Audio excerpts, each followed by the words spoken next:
right, welcome to the GRCSU meeting for June 4th. If everyone could please stand for the Pledge of Allegiance. I pledge allegiance to the flag of the United States of America and to the republic for which it stands, one nation, under God, indivisible, with liberty and justice for all. I'm going to ask everyone online if they could please mute unless it's time to talk.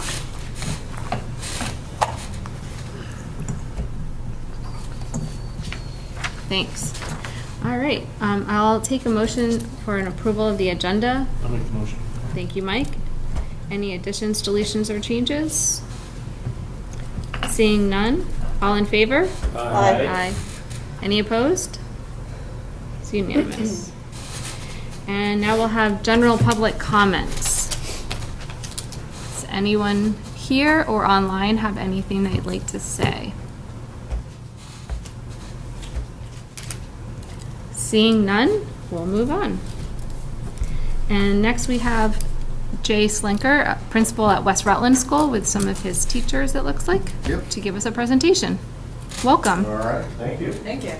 So Chris, wanted to put some stuff up there.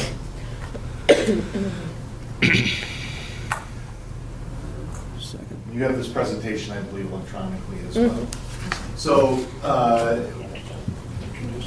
while Chris does that, test of your technical skills tonight. There it is. Last month you had a presentation from Pulteney Elementary about the MTSS, the multi-tiered system of support, and the educational support teams that the SU has worked on over the last couple of years. And you learned about how we support students, identify students, and a little bit about the educational support team process. So our contribution to this is there's actually a second step after a student goes through EST and starts to work with an interventionist. You learned about what's called Layer 1 supports, which are supports that are done in the classroom or working with the students in the classroom, and also Layer 2 supports that involve working with an interventionist. So tonight with me is Jamie Alifi, my ELA interventionist, and Barb Pennington, my math interventionist. And one of the things that I'm on the EST and the MTSS leadership committee, one of the things that we also added a couple years ago was called data meetings, where we look at all of the data that a teacher has holistically. And so we've created over the last year or 2 years some protocols about how we look at not just a student that the teacher might have a concern with individually in the EST meetings, but then twice a year we bring the teacher in and we go over their entire class, those that are struggling, those that might not be struggling, and really kind of get a look at the data at a higher level. So I am actually going to turn it over to Barb, who is going to talk a little bit about what we do twice a year when we work with the teachers in these data meetings. So Barb, take it away.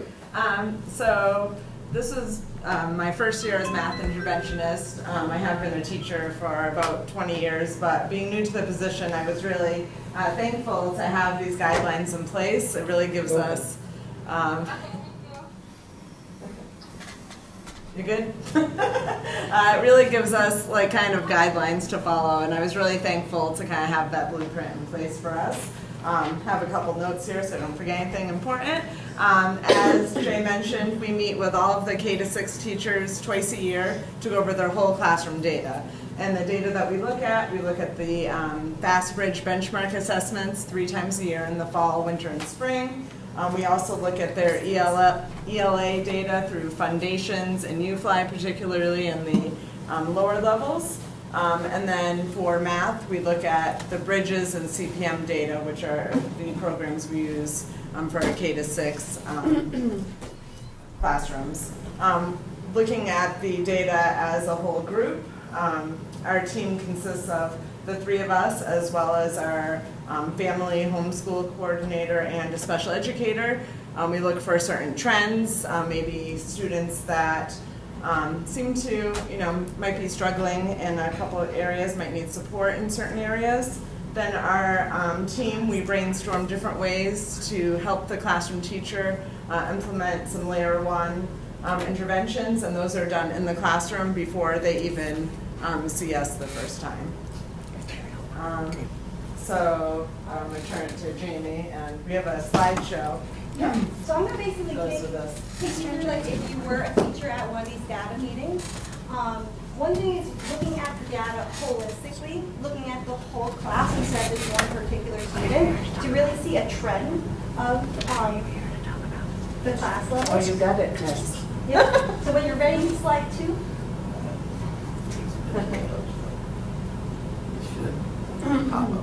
There you go. One more. There we go.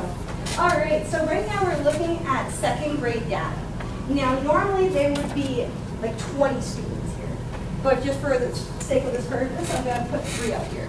And what we're looking at is a benchmark assessment. So that is done at certain levels, certain grade levels, 3 times a year.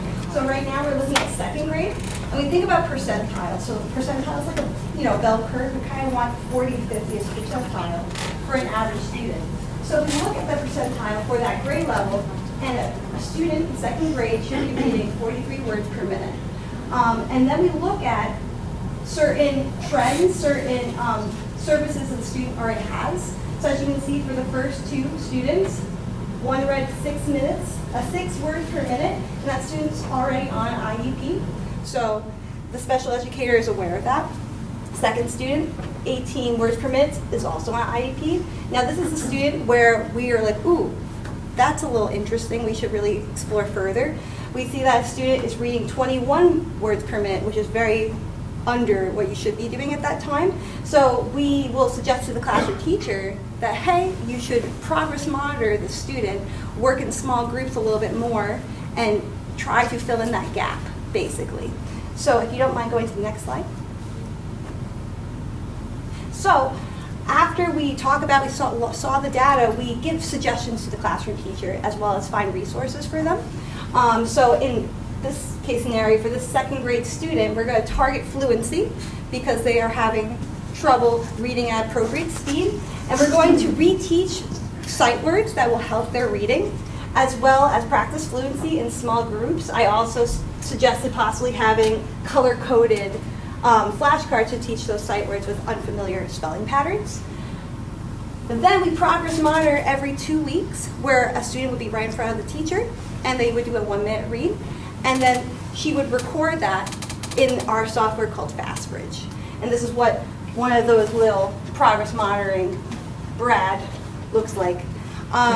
So if you don't mind going one more slide over. Okay, so this is what progress monitoring looks like to a classroom teacher. So like I said before, they're going to take a data point every 2 weeks. And this is what it looks like on the graph. So at the first, you see that that's a 46 words per minute like we were talking about.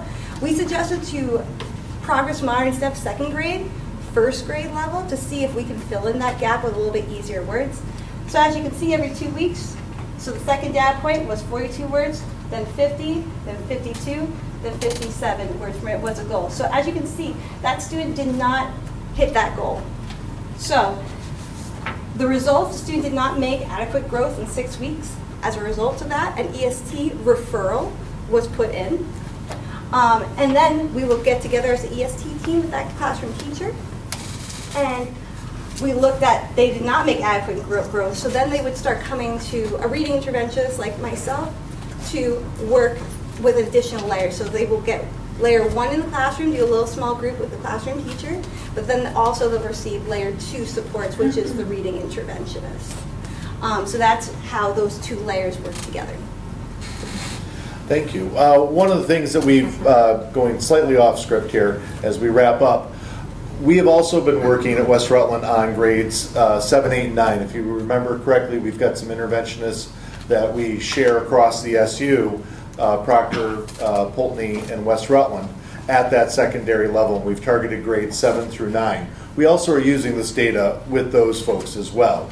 And it looks a little bit different. And in fact, actually on the 26th and 27th of this month, we're going to be working to refine the secondary MTSS process and how we use data. It's actually been kind of one of my actually professional goals this year through our coursework with the University of Washington to increase our teachers at the secondary level, their understanding of how to use data, because secondary teachers tend to be really focused on content and getting through their curriculum. And if a student is struggling, there might be gaps, especially, we're still feeling the effects in 7th, 8th, and 9th grade of students who missed some instruction during the COVID time.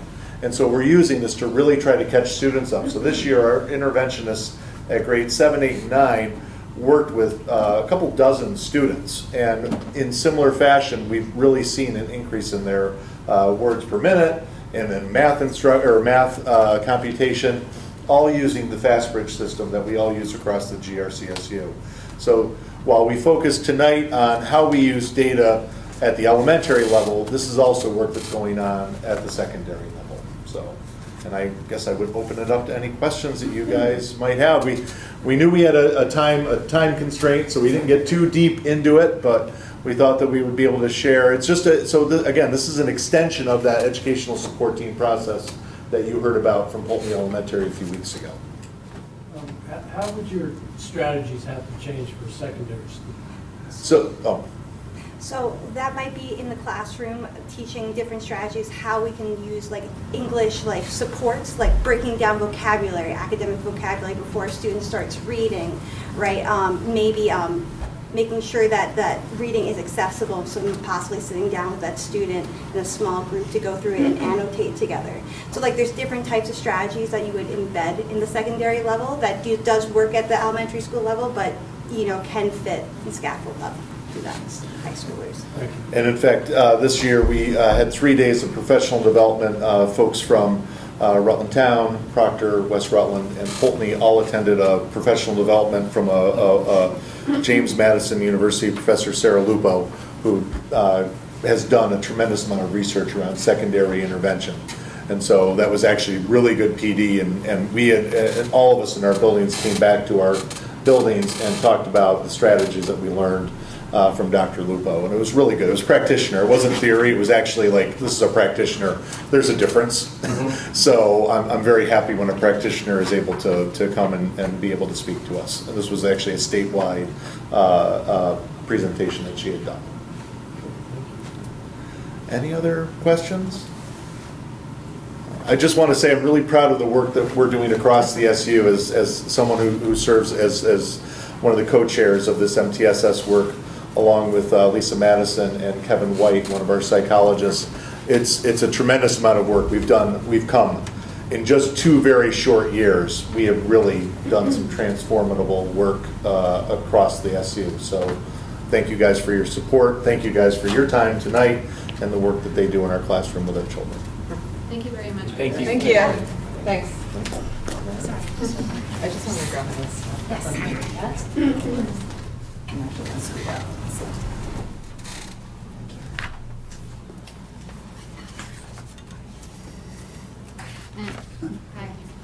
Sorry, we already went through the public comment, but there is another chance for that at the end. Oh, yeah. So if you don't mind staying for that, we'll be happy to hear you later.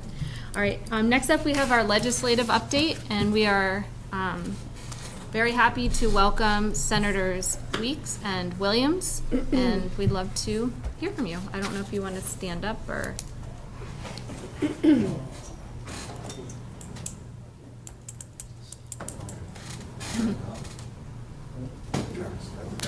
Well, we appreciate the invite. We didn't know that there was a speaking moment. I'm not sure how you want to address this, if you want to talk about what transpired over the last session, or if you have questions directly for us, specific to budget development or education funding, or how you prefer to handle it. Well, both of you are on the Senate Education Committee, so maybe just wrapping up what happened at the end of the year and what you plan to work, Okay. going forward, maybe to Okay. start there. Yeah, so I'll start with the last bit. So going forward is it's really all about campaign, 'cause we're on a 2-year term. So we kind of shifted at the point where we finished up in early May. Now we still have some committee meetings, not education committee, but some committee meetings, obligations until January. So we carry those, but essentially we shift to campaign mode to try to serve another term and serve on the Education Committee, and also also both on the Senate Health and Welfare Committee. So the issues such as mental health and such, we cover them in really both committees, so it's kind of an interesting cross-pollination between the two. Now to your first question, the last bit of the session was really, as you can imagine, was consumed by education funding, among some other issues. So we did, obviously, about a month of deep dives into education funding. Can I tell you that we ended with a solution? No. What I can tell you is that, so even though we serve in the Education Committee, these are not the money committees, okay? So about 2 weeks towards the end, maybe a week towards the end, in the Education Committee, we were talking about kind of a discretion, how to use some kind of, I call it discretionary funding. But in fact, the money that we were talking about, which amounted to less than $2 million, was 0.0003% of the total education budget. So we were all excited to be talking about a couple $1 million, but the reality is the major muscle movements for education funding happen in the money committees. In finance, which is all about taxes and revenues coming into the state, and appropriations, which is all about spending the money that comes in via finance.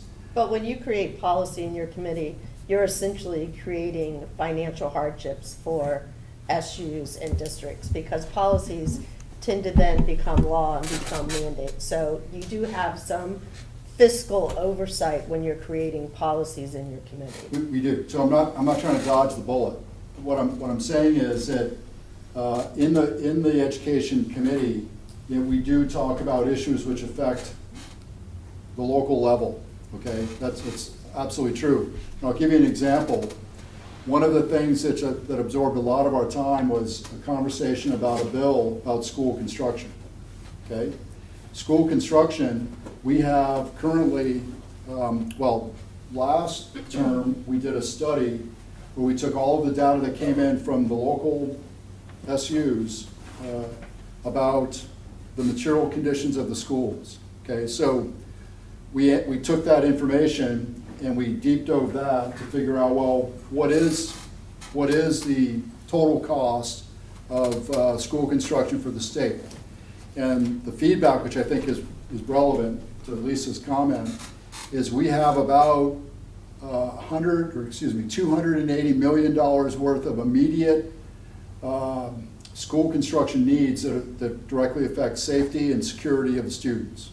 Okay, so that's one takeaway. Second takeaway, which was equally actually more shocking, is that we have a $300 million per year for 20-year estimate on really resurrecting the school construction problem, meaning taking care of the heating systems, the gyms, the cafeterias, the classrooms, etc. So that absorbed a lot of time. The second issue which absorbed a lot of time was the PCB question. Okay, so as you know, the schools which were determined to be at a higher risk based on the age that they were constructed, we were monitoring the testing process. So there's a fixed amount of money for the testing and the mitigation. Okay, so a lot of our time was basically focused on how do we appropriately spend that money? How do we put the brakes on the testing program, given the limited amount of money? And will the money committees provide additional funding for complete mitigation for what has been found, and to conduct the remainder of the testing for the other schools, which weren't covered in the first wave, the big wave of testing. So those absorbed a lot of time. The other thing that absorbed a lot of time in the Education Committee, as I'm sure you guys are very well aware, is Secretary of Education. Okay, that became a big quite an issue. We were tasked with providing, conducting a hearing for Zoe Saunders, the governor's selection for the Secretary of Education, and then collecting information and testimony from others about her qualifications to be Secretary of Education, et cetera, dealing with the governor and governor's staff about, well, what is the vision for Vermont's education system, to include funding for year-to-year operations, but also the school construction problem and the PCB problem. Plus, there's a lot of, well, it's not a lot, I would say that there was probably maybe 24 other bills that passed through the committee. And we react, you may not like this, but we react to the bills that are introduced by the legislators, both in the House and the Senate. They eventually come through, if they're education related, come through the Education Committee. And we need to then take testimony and react appropriately to those, just to vote, to see if they pass through the committee favorably and go to the floor for a full Senate vote and cross over to the House and vice versa. So that absorbs, that really does absorb the bulk of the time. So when you consider that we start in early January, we have crossover roughly 7-8 weeks after that. At that point, all the bills that are in the House have to go to the Senate, all the bills in the Senate have to go to the House. The ones that come over from the House, we then take after crossover, which is roughly town meeting day that week. And we address those. And I'm not sure that really, if that addresses your question or if you have something more specific. Well, what is the education vision for the Yeah. state? Because I watched your hearings and I watched your debates, and what I took away from your committee was that there is no vision coming from Zoe, that there was some debate even with your own. What do you see as the vision for education? If you're campaigning, sell me on your education vision for the state for the next 5 years. So I'm not here to campaign in front of you, but I'll answer your question. Okay, I'm not trying to use this opportunity to campaign. No, but let me answer your question because it's a valid question. So first off, the current budget, the 2025 budget, which is what we've been reacting to over the past several months, well, since January, or since December. There was a $240 million problem. Okay, so all the SUs and down to the local schools percolated up their budgets. There was the Act 127 weighting and student weighting and caps on the budget, et cetera. Everybody reacted to that. All the budgets came together. There was a $240 million problem. Okay, was some of that anticipated? There's always an anticipated growth each year, but not to that magnitude. So that was, as you know, you guys are just as close to this as I am, is that created roughly could have been at that point about an 18% property tax uplift increase. Okay, so now it's been chiseled down to about 13-14%. But and I'll address your question. So when we realized that the budgets weren't all going to just like naturally fall back in place, that people submitted school budgets at a local level, they percolated up, that the way that this was handled was really again, I'm going to point to the money committees because they're the guys that are sheep-herding this, is that they took $25 million out of general fund surplus to buy down the total impact. They used reserves out of the education fund, and we experienced in April revenue increase, essentially based on, if you can believe this, based on the eclipse. So we had this huge tax revenue spike, and that's what drove us. That's what allowed us to drive from 18% property tax increase to about 13, 14% property tax increase. That's a 2025 budget. That's here now, looking at our feet where we're standing right now, right? But the anticipated 2026 and 2027 budgets, they're going to be very, very similar to what we just experienced. And unfortunately, we have to, in addition to recognizing that schools are going to have, the school system as a whole is going to experience the same type of inflation factors, the same type of effect with teacher salaries, the same type of effect with healthcare costs. We're going to see probably a very similar problem as we start developing the budgets for 2026. So 2026 and 2027, we anticipate having the same problem. So the conversation's not over this, okay? We also have to pay back the reserves that we burned, okay? But that burning the reserves was a decision in the money committees to lessen the impact on all the taxpayers across the state. So that leads me to 2028. 2028 is probably the first opportunity where we're going to see any net effect on how we deal with education funding, like the whole conversation between property taxes versus income taxes. That's going to be one big conversation over the next session. But also, to your point about Zoe Saunders, what is the vision? Now she's had some time to begin to kind of pack that together and have deeper conversations with the governor. That's where we anticipate the administration sharing with the legislature where they want to go. That's the first opportunity we're going to have to start pulling levers to start changing how we fund education and what we do to try to affect the overall cost spiral upwards. What are we locked into until 2028? We're locked into very much the same system we're experiencing right now. Well, I'm asking why. Why? Yes. Because they don't have another plan. There's not another plan right now. There's not an alternative. We all here, all of us, have an opinion on what we could do or should do, but until the administration puts their plan on the table, and then the chairs of the Senate Education and House Education and the money committees get together to have this grander talk about where we're going to go, we don't know where we're going to go yet. So we are locked in.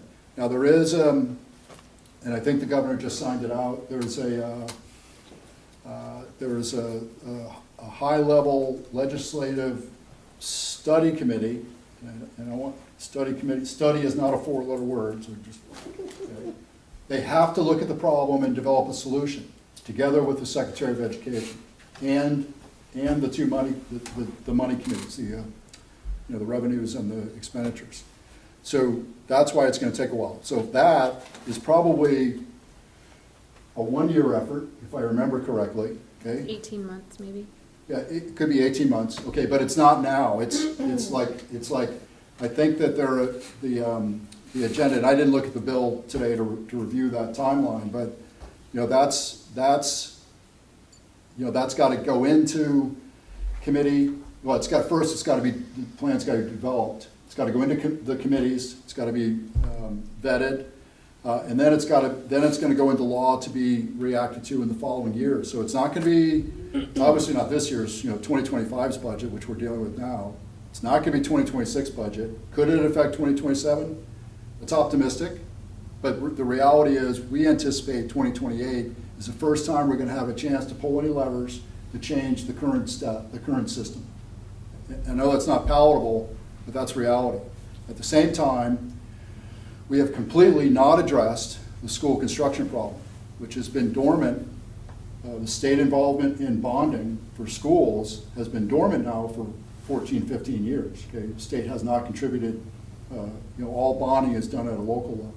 So the construction, there'll be another group looking at how to best fund and how to prioritize this huge shortfall. And that shortfall, I don't know if anybody did the math quickly, but that $300 million a year for 20 years, it's upwards to $8 billion.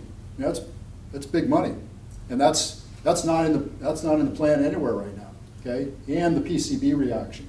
That's a whole nother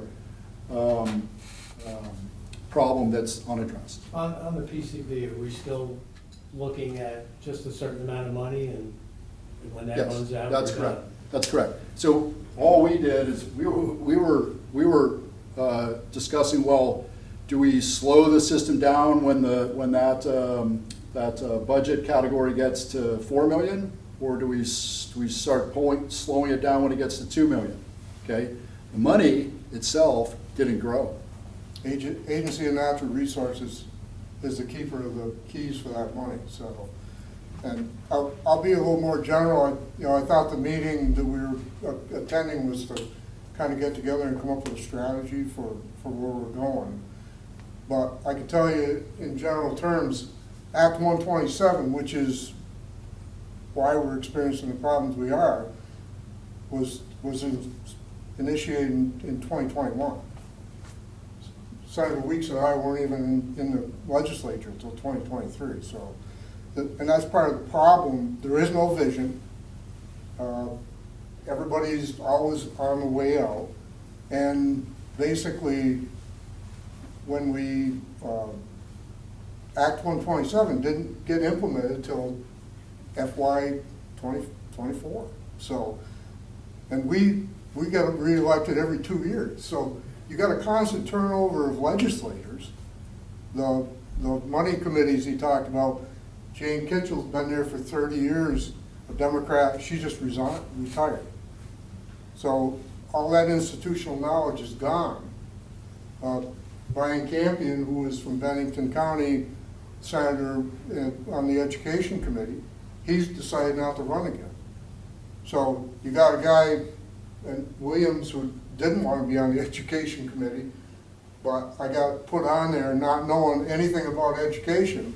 It's been kind of like trying to get on a train that's going 100 miles an hour. I mean, a lot of it is common sense, and we pretty well caught up in 2 years.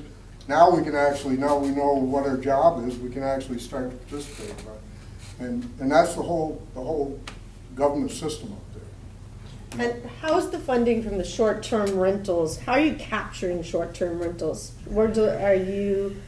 We're not. We have nothing to do with short-term. Part of that money is going into the education fund. That was a fix for, they paid down from 18.5% to 13.5%, but they tax you someplace else. So this is just new that he just signed. Right. That's right. Yeah, So my question is, how is the state capturing those that are doing short-term rentals? There's no Yeah. registry currently. It's my understanding that it's pretty much at will for people to put their name on. They have till 26 to do that. They have 6 months. Then there's going to be a penalty. To me, it sounds like that's going to be another job in Montpelier for someone to be doing that. So you're spending money to do what? To make money to pay back a fund that's going to be 3 years past due. Because if we have to pay back the reserve, is that what that money's for? Well, hang on. Let's kind of take this one step at a time. So the Airbnb second. So the legislature says short-term rentals. Yeah, okay, short-term rentals. Thank you. It's the impact. I'm not aware of what the overall intended impact is from short-term rental taxes is on the education fund. Okay, let's hang on. So right now, for the next, and it doesn't take effect for, it's not an immediate effect. 2026, it says. Right, okay, so we're still a couple years out. And 2026 money, could potentially affect 2027 budget, could definitely affect 2028 budget. But right now, let's focus on what we're dealing with right now. So education fund, okay, property taxes makes up the bulk. General fund supplies money into the education fund. The cannabis taxes go into education. Tobacco fund goes into education. It's a conglomeration of funds to support education. Now, short-term rentals, it doesn't have an immediate effect. And it's not something we're even, so again, we're not on the budget committees, okay, so we're not the ones who decide what this new tax gets applied to this special interest, that new tax gets applied to that special interest, or that new tax defers the revenue needed in some other place and allows them to do But it's shelving. delineated in legislation, that part of it's going to education funding. Okay, good. I'm just saying it's not an immediate effect. Okay, Right. it's not something that we're not even, we're not planning at this stage for the 2026, 2027 education budget. We're not. We're face down dealing with things that are coming in from the House and things which have passed or been introduced by senators that get passed through other committees that affect the budget. And that's not one of them. I'm trying to be perfectly honest. Okay, time is very, very limited up there. Attention spans are very, very limited, and that's not one. And Gary can correct me if I'm wrong, but we haven't even talked in committee about the effect of short-term rental tax revenue on the education budget. Hasn't even been talked about, not even one time, to be perfectly honest with you. What's the revenue that comes in from lottery? Oh, yeah, so, yeah, good point. When I was just looking at the sources of income that support education funding, I didn't even see lottery, okay? Because maybe it does, but maybe it just gets distributed elsewhere. Again, I'm not in the budget committee, so I don't know. I don't study all of the sources of funding that go into each the sources of revenue that go out, that come in, and then go out into the appropriations. I thought the lottery was sold as to help with educational funding. If that's been lost over the years. No, and no, somebody hang needs to on. find I'm not saying that. I'm What not I'm saying saying is that I'm you- just not aware. Can I ask a question? Sure. I'm not saying that you're saying that. I'm just saying, if it's been lost somewhere, somebody needs to find out why it got lost and why the appropriation is changed. I'm not Okay. saying that you did that, but if it's not there somewhere, how come? Okay, that's a fair question. I don't have the answer. Okay, What that's the fine. ones I gave you were the major muscle movements that provide money into the education fund for education spending. Can you Okay? find out for us? Yeah. Sure. Again, We can give you our opinion. I've got an opinion on everything. No, I don't want opinion. I want to know. We don't know. Yeah. Right, okay, that's fair. Yeah. And we still haven't finalized all the bills yet, because we have to go back next month for the veto session. So we've got bills that are gonna be signed, and they're gonna become acts that are gonna affect the budget overall.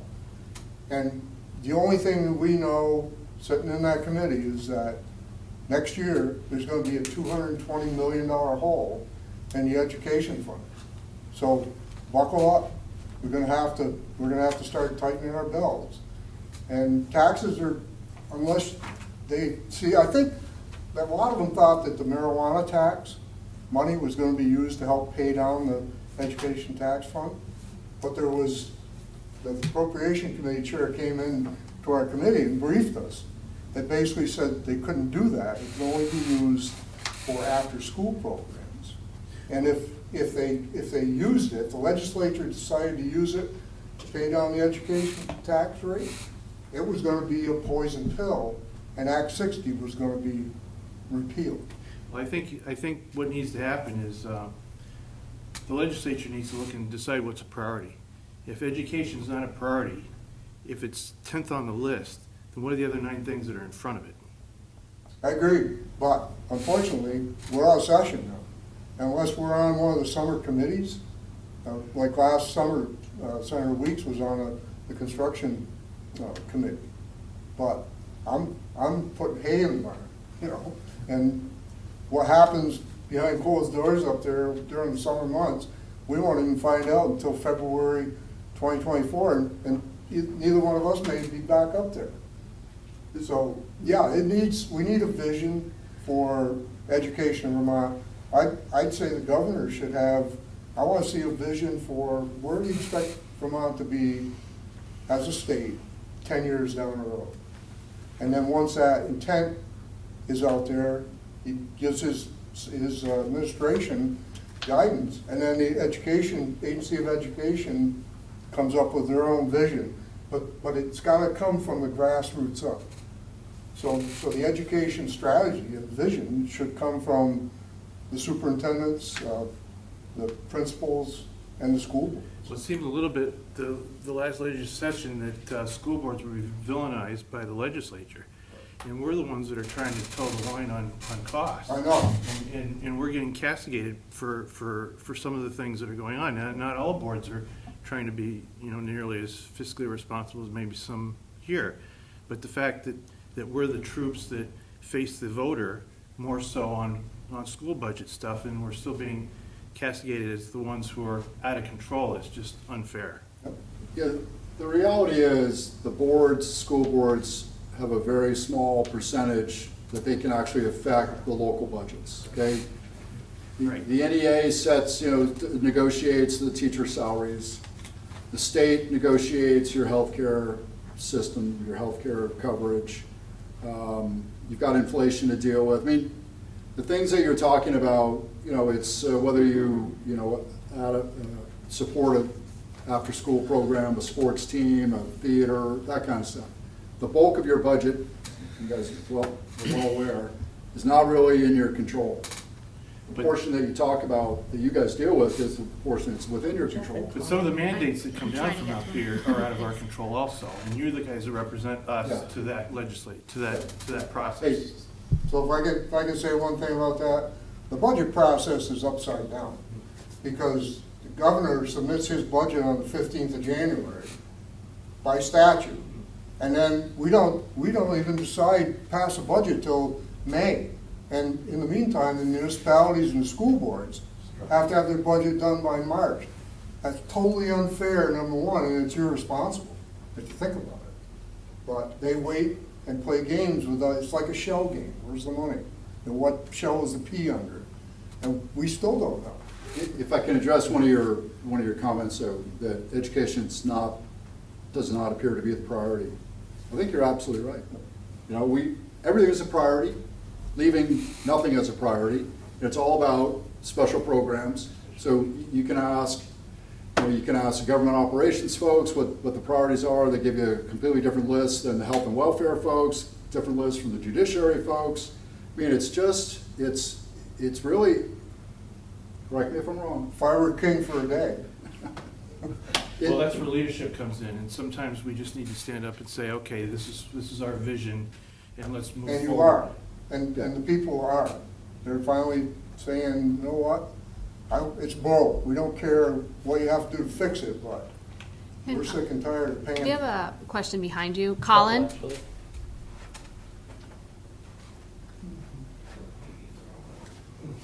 He'll be back. Well, Jeff had his hand up. Jeff had his Yeah. hand too, yeah.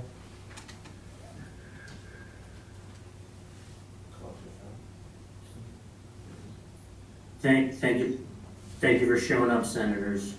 I think Colin's going to be close to where I am on this, and maybe most of the table.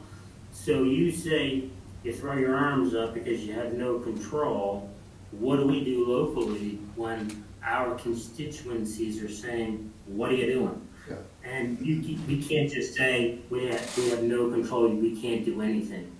Yeah, It's a very broad question, but you see what's going on up there. We see it, and it's not political. This is like what's good for our kids. And you said it, budgetary holes. What are we going to do for the next 3 years? Well, the reality is it is political, and the reality is that the best way to affect different funding priorities, going back to the priority question, is you have to understand who your representatives are in the upcoming election, in the primary and the general, and see if those folks have the fiscal conservative perspective to balance out the priority, the education priority versus the mental health priority versus the prison priority versus the opioid problem. And that's what it's all about. So Terry and I are in the super minority. There's 7 senators in the chamber out of 30 that think like we do. Okay, we're just 2 of those guys. But so with a super minority, it's very difficult to move legislation. The best advocate, to your point earlier, the best advocate for, to provide the leadership necessary to move these initiatives is the governor himself. I mean, he's got a huge amount of influence, but governors react to what legislators pass, okay? Governors don't make up, you know, they don't create policy, they take policy given to them by the legislature and they then enact it, okay? So it's the legislature who's pulling all the levers, right? So, Mike, to Jeff's point, the way to affect this is by who you elect to sit in those seats. If the person you're electing is in the super majority, and they're making these decisions which you find unpalatable fiscally, well, that's your effect. Beyond that, I can tell you guys, we squawk all day long. Okay, if Lisa's been listening to some of these committee meetings, she'll know that at least have a sense of our perspective. And that's the only way to affect it. Now, even in the Senate Education Committee, there's 2 of us, and there's 3, purposely 3, in the supermajority, and they can move whatever they want to move. In the chamber, there's 7 of us out of 30, and they can move whatever they want to move. I mean, if we all haven't come to that realization yet, that's really how Montpelier works, and federal government for that. Unfortunately, it's an exercise in getting along, because you have to reach across the aisle and scratch their back to get anything that you want. I got a lady sitting right here next to me that I put in a bill for her, and basically the thing just died because it wasn't a priority. But it was a good bill, and you're gonna hear more about it. If I get reelected, I'm gonna reintroduce it. So that's the reality of it. Is that, you know, I don't want to point fingers. I don't, you know, the people there are good people, but they're influenced by the politics of the parties. And we're reactionary all the time. You know, I had an $8.5 million budget, annual budget when I was in the military. When you see the governor submit a budget for $6.4 billion, I mean, that baffles my mind. And then when they reassemble it, when the powers that be take it apart, reassemble it the way they want it, and it's $0.2 billion less than the governor's, then that makes him look like he was trying to spend too much money, when in reality he was spending the money better than it ends up getting spent. So it's really just blows my mind. It's like I've never worked so hard at anything for so little in my life to be up there, but it needs to be done. Somebody's got to do it. I'm going to call on Colin. He'll be our last question of the evening, so I want to thank you for your time. Thank you, Tam. Can you hear me? Yes. So what I've heard a lot from you guys is who's to blame, and there's a lot of the state this, the legislative that. Like, you two are our legislators, and I understand you're fiscally conservative, but what are your ideas? You're on this education committee. I understand what you think is wrong and who's to blame for it, and then we're going to throw our hands up, and we understand we're walking into another, pardon my expression, shit show next January. What are your ideas? Who is coming up with solutions to save money, not just who's going to pay for it? What other taxes can we throw on the taxpayers of the state of Vermont? You guys are on this education committee, hopefully focused on our kids' education. Take a look at the policies we have in place, and I think Lisa was admitting to this. I understand you're not on the budget committees, but there's policies and mandates that come down through the education committee that have financial consequences. Yeah. Are they all working? Are they not working? You guys can introduce your own legislation. You don't have to be reactionary. I understand you don't have a lot of friends up there, but it doesn't mean you can't come up with ideas to share with the public. We haven't heard a single idea out of anybody in Montpelier, including the two of you, on what the future is, and start telling your constituents that. We don't hear anything. We're not hearing solutions from any side of the table. That's what we're asking you. Okay. And if you need our help, please come ask us what we think. We're on the ground floor. We're dealing with the property taxpayers. We may have some ideas on how to cost shift, on where inside that educational system we can save money. That's not being asked of anybody. Yeah. I talked to my superintendents. They're not getting talked to by anybody. So why are we not having our legislators come out to us? Why don't we have Montpelier working with us and you guys driving the force and scream, instead of screaming who's to blame, get us rallied around what ideas we should be talking about, because no one's talking about anything, and next January, we're gonna have the same reactionary thing. All the Band-Aids you guys put on, and I'm not just putting it on the two of you, all the Band-Aids that came out of Montpelier this year are all getting ripped off, and we're back to square one next year. And the property tax credit that's saving our low-income taxpayers is back on the table. And the 17-cent discount that one district in this SU got is coming down to 14 cents. So is we there- already know where it's at. is there a question in this? Throwing our hands up till January. Is there a question? Yeah, he's got, let me start. My question is, don't just throw your hands up, do something about it between here and next January. I'm Yeah. trying. You, Okay, hang on. you don't just go bail hay. Okay, So I respectfully disagree that we can't do anything. And you keep telling us to talk to our legislators. I'm talking to them right now. yeah, no. Sorry to be Colin, frustrated. Colin, I think Sorry. Senator Weeks wants to speak. Yeah, so, Who is the chair, by the way? yeah, okay, so, Thank you. we're not throwing our hands up. We're telling you what the challenges are. Okay, that's the first reality we all have to accept, is there are certain things we can affect and certain things we cannot affect. There's certain things we desire to do that we can either implement and, mechanize or not. But to Colin, I'll give you a great example of what we consider, I think, low-hanging fruit. And you guys may or may not agree with this, but for example, in the US, Vermont has the highest administrator to student ratio.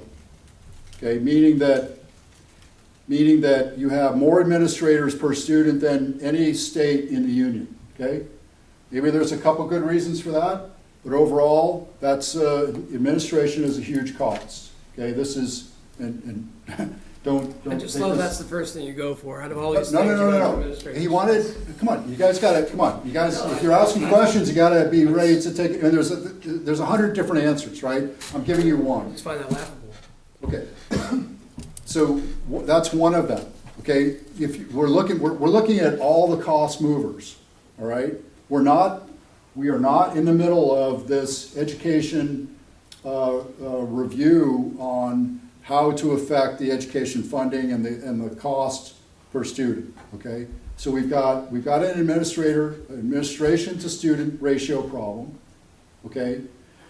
We've got a total cost per student problem. We're also either the second highest or the first highest in the nation, okay? And which Vermonters could probably accept if our test scores were also in the upper 5 states, but we're in the middle of the pack.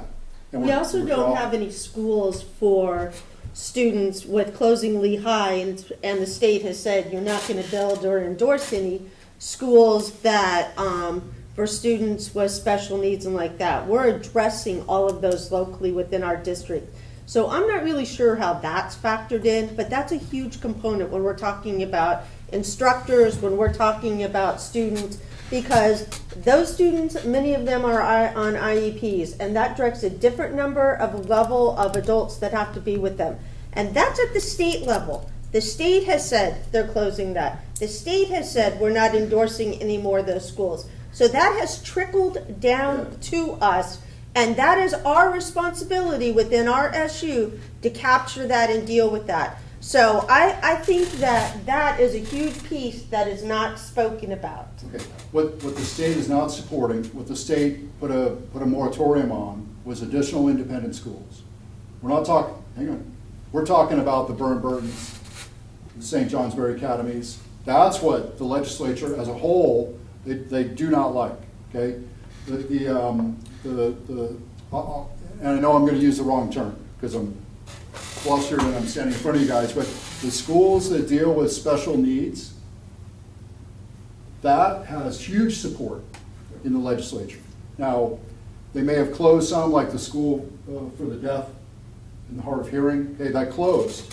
But we're looking at, well, where's the right position to reestablish those kinds of schools? Are we adequately covering the geographic distribution of students? That's all part of what is the vision for Vermont's education system in the future.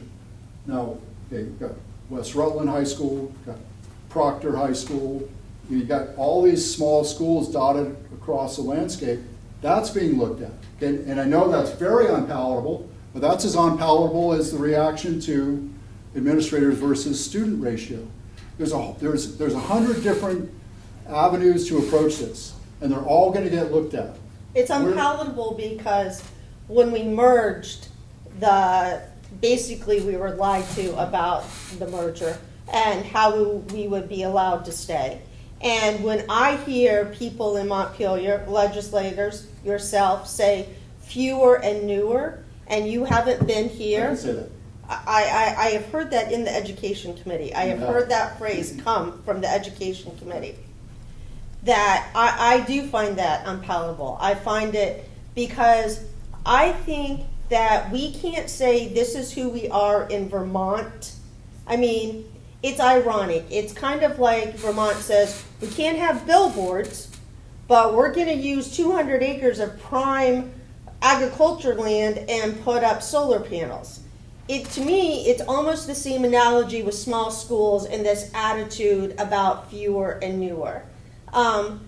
You know, we like to look at things like this big, under the big blanket or umbrella and not look at things, you know, we merged here. We were doing things in this SU before Montpelier knew about or thought about them or the Agency of Education.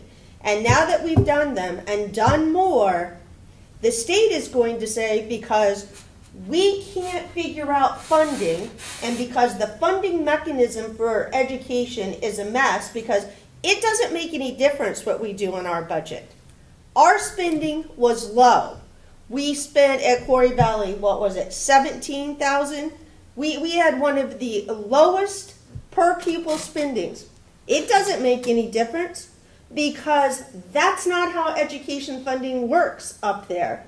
And Burlington wants to spend $28,000 per student. No one's spanking their hands. All they're doing is putting us in the big bowl, and all of our residents are getting the downside of that.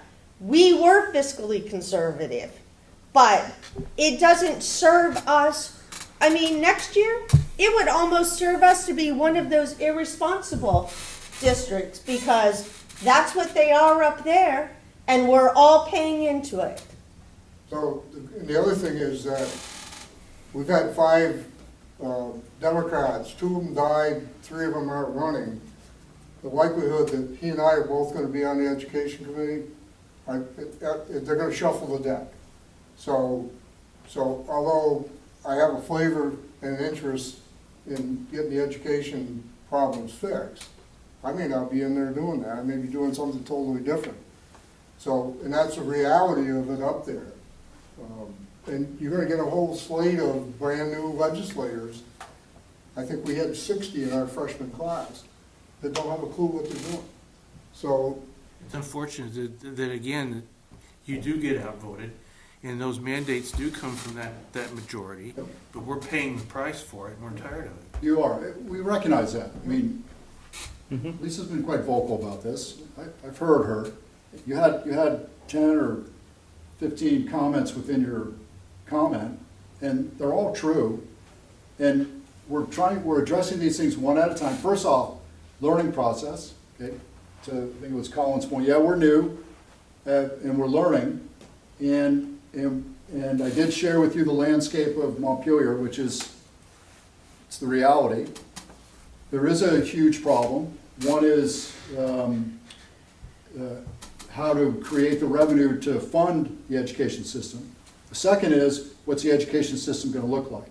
Okay, whether it's further consolidation or whether it's not further consolidation, those are questions which are on the table. We're not telling you where we think it should go because we haven't even studied it enough to know what it should be. That's why they created this other committee. That committee will only be 5 legislators, senior legislators, not new guys like us, who have experienced the woes of the education system in Vermont. That's what it's meant to do. Very methodically analyze the problem and come up with some solutions. There is not a solution right now, Lisa. That's what I tried to share with you 30 minutes ago. And it's not coming, it's not with us right now. We have very strong opinions on 1,000 different things, okay? And we're happy, you know, if we were, you know, the president pro tem of the Senate for the day, we could affect some things, but that's not the reality of where we are. We can share with you our challenges, we can share with you what's happening, what the flavor is in Montpelier, or with the Secretary of Education and with the governor, but there is a limitation to what we can affect to help you guys do your task. And if we, in the education committee, wanted to raise one of those issues you just raised, if the chair, you raise your hand, try and get his attention, if he doesn't want to talk about it, he's not even going to call on it. And I found that in two of my committees, that finally I just said, when it goes around to vote it out of committee, they kind of do a straw poll first, say, what do you think? I'm a no. Why?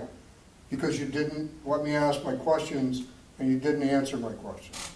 So, and you know, I do my homework. I actually read the bills and I know the questions I want to ask the next day, but you can never count when you come in on you can look at the agenda the night before, but you can't count on that's what you're actually going to talk about because we have no control. George, just keep it quick if you want to. It is quick, and I hope it's a finish. And number one, thank you guys for coming here.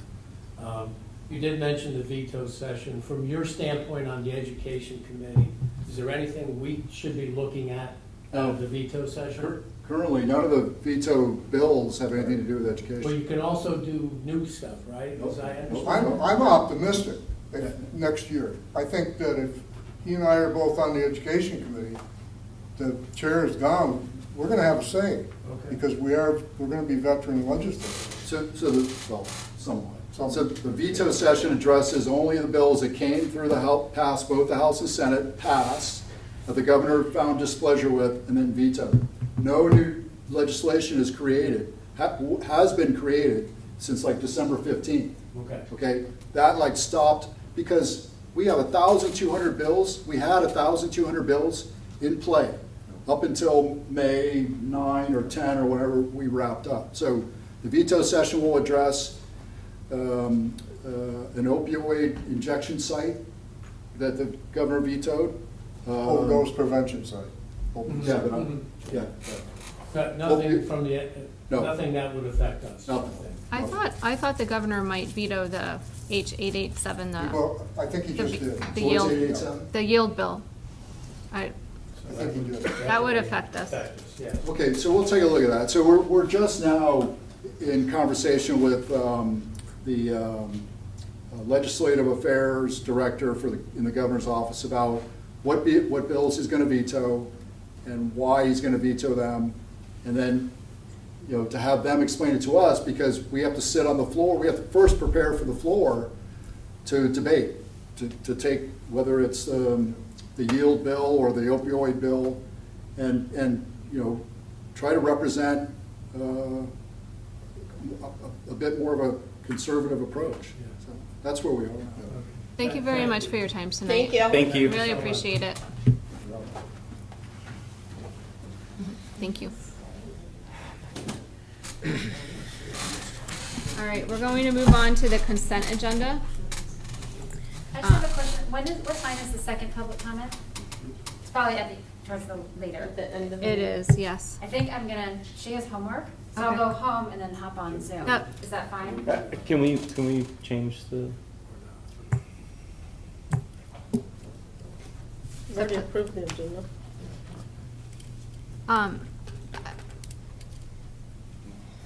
Either way is totally fine with me. So if I can do it from Zoom, and that way I can get it. That would be great if we Yeah. could do it a little later, if you didn't Okay. mind. Thank you. Can I say one more thing? Sure.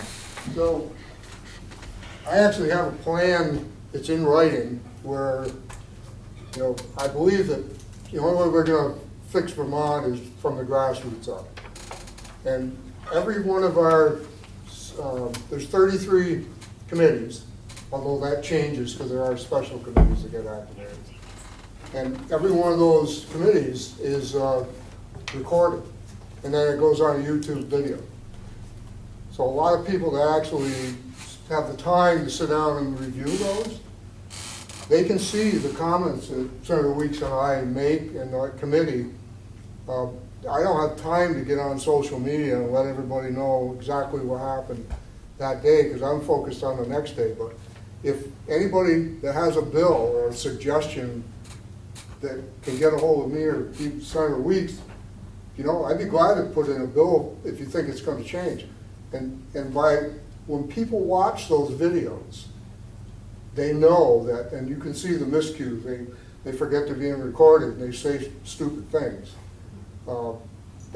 That's very telling. So when I do get on social media, I'll take a committee meeting that I want you to watch this from 1 hour 46 minutes to the next when it ended, and just watch some of the stuff that goes on.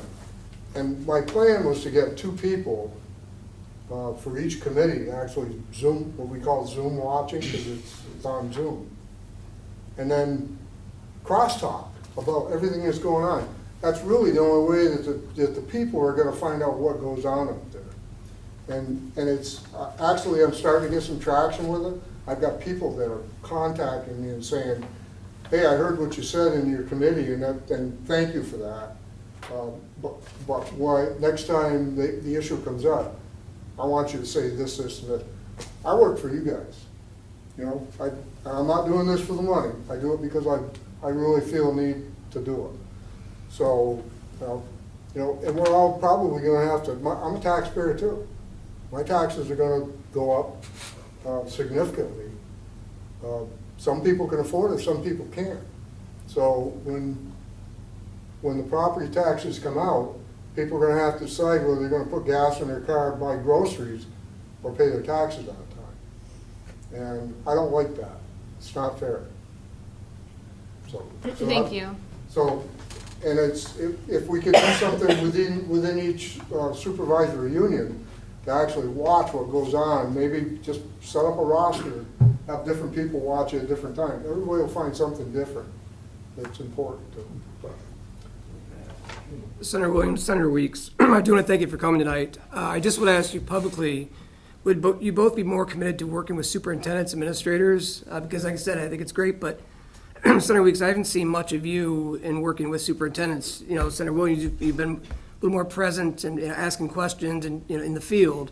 But I think as 2 members of the Senate Ed, I think you'd want to be asking superintendents, administrators, teachers, what's going on, what our feedback is, particularly as you said, you don't really know much about education, you're learning on the go. So I think as you're making these decisions, I would fully support that. But I think that's where, I think the superintendents across the state wish for more outreach and wish for, kind of asking us what's going on, what our thoughts are. And with regard to Senator Weeks, I don't disagree with the ratios at all. But I think what we need to really take a look at, I just wish that our senators, our legislators, really talk more about the state of small schools in the state of Vermont. Right. Instead of pinning it back on one position, one group of individuals, when really I think the 2 of you, Senate Ed and the rest of the legislators, really need to talk about small schools and really where you see small schools in the state of Vermont and what the future is. And I think that's part of it, deeply rooted in the vision. And I would love to hear your thoughts, not tonight, but in the future about what that is, and not just admin or staff, but really about the overall landscape. And I think that's something you need to be really considered, as well as voiced publicly. And my weekends, and we work 4 days a week up there, and I stay there. But I'm open to any meetings. I think what I just heard is a good idea. I'll set up an email chain with all the superintendents in our district, so that when we hear something coming down the pipe that's going to affect you, I can get that and say, oh, by the way, did you know that this was going on? Unfortunately, it's not that time. It's time sensitive. Usually, at the end of the session, the last week, the bills that didn't pass that have components that the leadership want to get, they tack it on a bill. And if you don't read, and some of these bills are 200 pages long. Right? You don't read every bill, you never know what's really in them. So I voted no on the budget. And people said, you voted no on the budget? Darn right I did. Why? Because there are components of that budget that I didn't support, and I would be a hypocrite if I voted for it. And they said, okay, never thought of that. So we need to send a message that, you know, Vermont State Colleges, VSAC, Burlington High School, all those things affect the education, state education tax. And we're paying for it all. And, you know, we didn't have a say in whether Burlington was gonna tear down their high school and build a brand new one, but we're all paying for it, right? So. If I could just respond, Chris, very, very quickly. So my focus has been Slate Valley and Mill River, just because we all create kind of sweet spots on what we deal with. We can't all deal with this. It's not Pee Wee soccer where we're all chasing the same ball. We've got to play some zone, and that just happened to be the two SUs that And then we I knew crosstalk. folks in. Yeah, we're constantly talking. Every We're with morning each at other all 5, day. 7 o'clock, we're in the legislative lounge sitting at the same table, talking about things that we need. So that would have been nice to know. Yep. Because like I said, we just thought you were just non-responsive center weeks. So you send you an email and you didn't respond. So I think it's nice to know that your emphasis has been on Mill River and Slate Valley. It has. We But can't you have be other everywhere, constituents that you serve too. And, you know, you are a Proctor resident, and as we're talking about I small agree. schools and consolidation, I think their residents of Proctor would love to hear your thoughts on the state of small schools. Yeah, I agree. So keep doing what you're doing, because I don't see anything that's a problem up there that's your fault. You are you're doing it, you know, you're doing it on as economically as you can. And that's the way everybody should be doing it. But we don't have any control in somebody else's district, so. Thank you very much. All right. So we're going to move on to the consent agenda. I'd like to entertain a motion to approve the minutes for May 7th. Thank you. I found one little typo, which I'll give to Christine. All in favor? Aye. Any opposed? Thank you, Mike. Approval of warrants. Motion to approve. Thank you, Lisa. All in favor? Aye. Any opposed? It's unanimous. Superintendent's report. Thank you, Tina. I have a few items to talk about, a few new items as well. So as many of you may have seen just today, but on May 30th, Governor Scott passed S55, which is a piece of legislation around open meeting law. There will be two impacts that will impact our SU board and our local boards directly.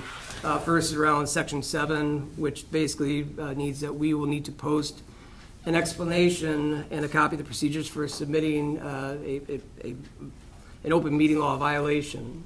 So the VSBA has provided us with, model language, with this. I have worked with Christine. I will speak with Greg Connors about this, but we'll make sure that we get that language up on all of our websites. So we are in compliance by July 1st. And the second aspect of this that which is what we do, we just have to record all of our meetings, and we just have to make sure that they are posted on a designated location on one of our websites after the official minutes have been approved and posted. And that's for 30 days at a minimum. So we will work on just getting a separate site set up. Probably it'll be next to where our agendas and minutes are. And we'll also house our recordings there, but that will all be operational come July 1st. So committees as well, Chris? Anytime there's a Recorded, yeah. quorum of the board, so committee would have to be recorded. So And that would include the retreat. yes. So that's in person, so we'll need to record it in some way. Right, so, if we Yep. here, we could easily set up like a Google Meet and just do an in-house recording. So, the committees will just have to take a look at where we hold them and then how we'd be able to record them. And the recording could be either just a audio recording or a video. So if a video recording doesn't work, we can look at different ways to audio record those meetings. But we'll be in compliance with that by July 1st. But like I said, they just came out today, but I just want to make you aware that we are on top of that. We will make sure that we are ready to go. Another around student attendance, around policy F15. In our policy, it does state that by July 3rd, that the local boards or our districts will have to appoint truancy officers. So what will happen is at the local meetings, I will be bringing a recommendation to the boards about who our truancy officers will be for each of our schools. traditionally that has been our school resource officers. That's what we'll do, but we also know that with the exception of Rutland Town, the rest of the GRCSU shares one school resource officer. So while we will appoint that school resource officer as the truancy officer for those other 7 schools, we also look to appoint another admin or another in-house person. So if the school resource officer is not available, someone else will be there to serve that. But like I said, I will have that. And then what I'll do is at the July GRCSU or August, I will just have a list just for everyone to be able to review and take a look at. We do have our graduations coming up. I have listed, I just want to publicly say congratulations to all of our 6th graders, 8th graders, and graduating seniors on their accomplishments. I want to wish them the best of luck in their future endeavors. And for those 6th graders and 8th graders who will be matriculating into our schools, we look forward to seeing you. And for those who are moving on to others, we wish you the best of luck. So my goal is to attend, I alternate, so this year I will be at West Rutland graduation on Friday, while Lisa Madison will be at Pulteney High School, and I'll be at Proctor's on Saturday. The elementary graduations, it's very difficult since they're all right around the same time, so we will try to get to as many as we can, but it's very difficult for us to do that. But I just wanted to say congratulations to everyone, particularly since they've endured a very tough 4 or 5 year period. So, in addition, we do have our July admin retreat scheduled for July 15th through 19th. I will provide an update either at the July meeting or in August to talk about the topics that were discussed or covered. And then there is a PCB update. As you heard the senators kind of talk about, PCB is something which there was a discussion around that being paused. That obviously did not happen or occur. But we did find out that Middletown Springs and Wells Village have been pushed back, to July 1st to September 30th, 2025 for Middletown Springs, and January 1st, 2026 to March 31st, 2026, Wells Village. The only thing to note is, as we are going through PCB sampling and testing, it is very costly. We look at testing as $20,000 a pop. Our concern is that the money's going to go pretty quickly. And what does this do for Wells and Middletown Springs? If the money, goes away, and as they said, there's no more money left, then how do we handle this? And I think there are some discussions that, as an SU and local districts, we're going to have that this was a situation that was kind of thrust upon us. It was not of our own doing, but we're handling this and we're working through this as best we can. But just something to be aware of. In August, I will be providing the GRCSU board with a PCB update for all of our schools to let you know where we're at with sampling, testing, as well as costs that we've submitted to the AOE for reimbursements, just so you have an idea just how costly this program really is. And that's just in one small district. When across state, that money's going to go by pretty quickly. So that is our concern. So are Middletown and Wells the only schools in our SU that haven't been tested? They're the only two that have not Okay, been tested at that's this what I point, thought. yes. Yeah. So, right. So, and like I said, our concern is just with this being pushed over a year out, Sure. 2 years out, just what that looks like at that particular time. So, and the rest of the packet is, there's one more thing. So the AOE facility condition assessment, just to remind everyone that we, as Senator Weeks brought about school construction, we will be providing at our local districts, just a 5-year draft of our capital maintenance plan.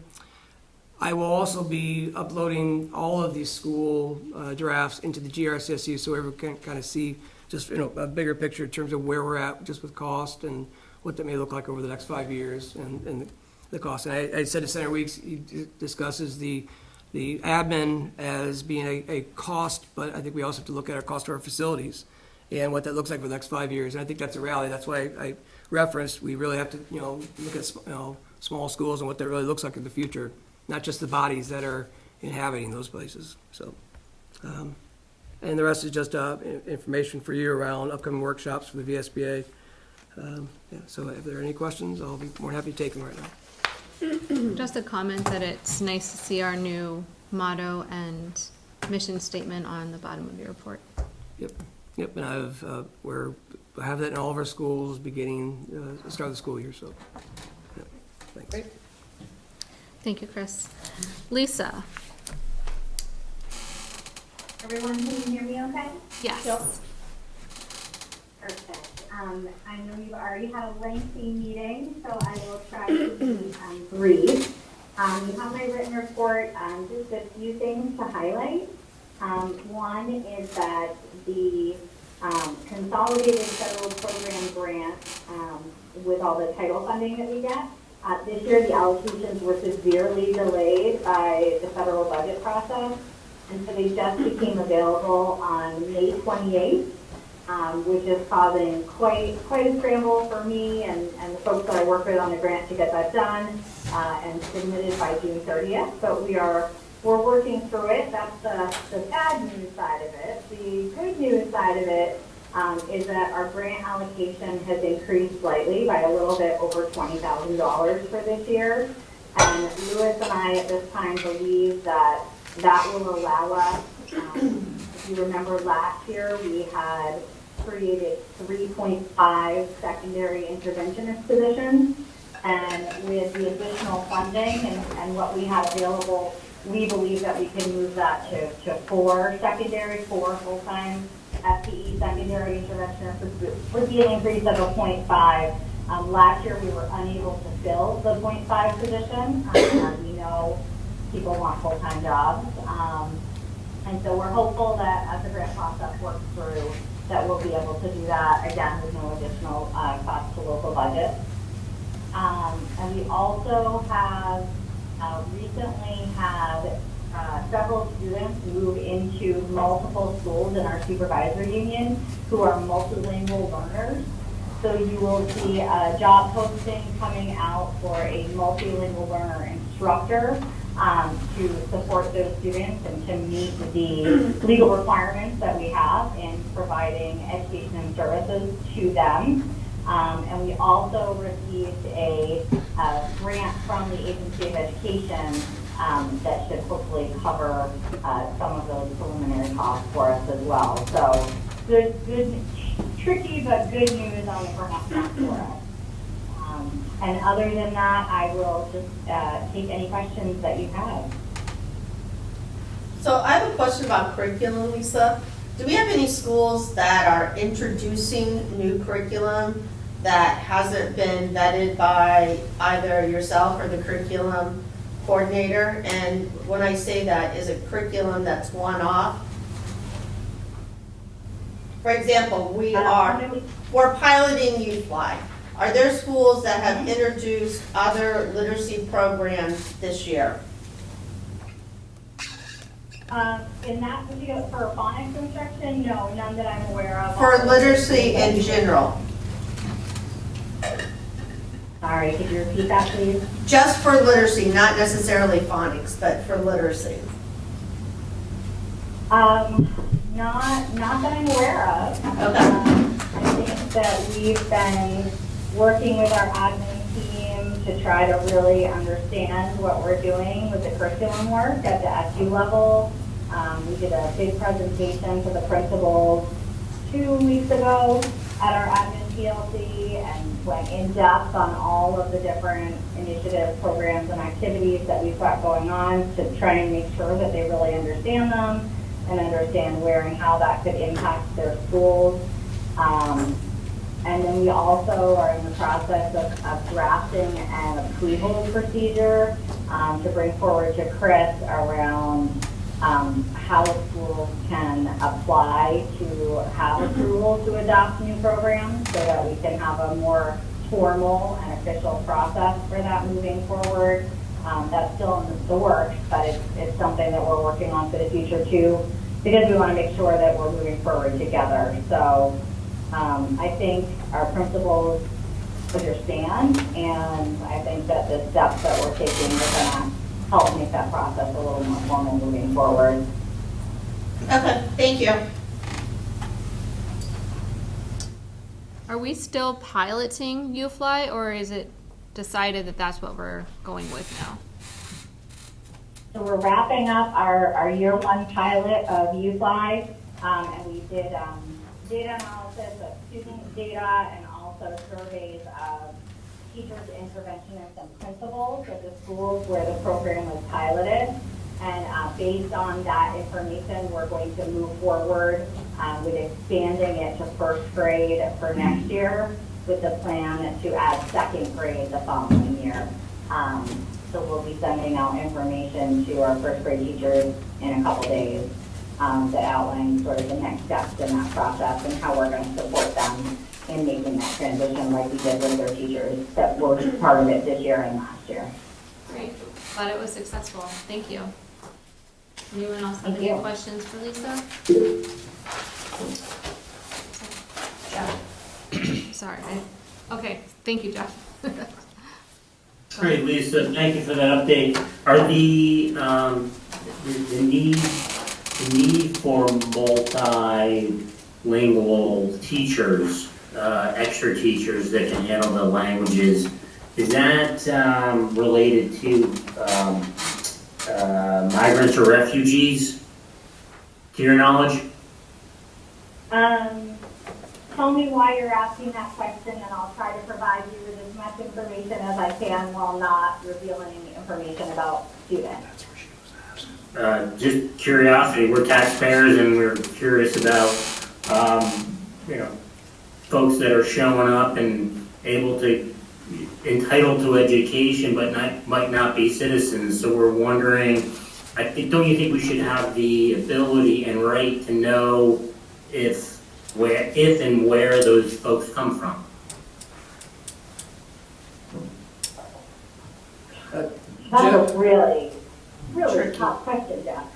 Right. So you know what? You don't have to answer it. Let's study it. No, I'm gonna take it on, just because, again, if we were a district that had, 60 students enrolled in our multilingual learner program, it would be much easier for me to address a question like that without revealing information that could potentially be identifiable for an individual student.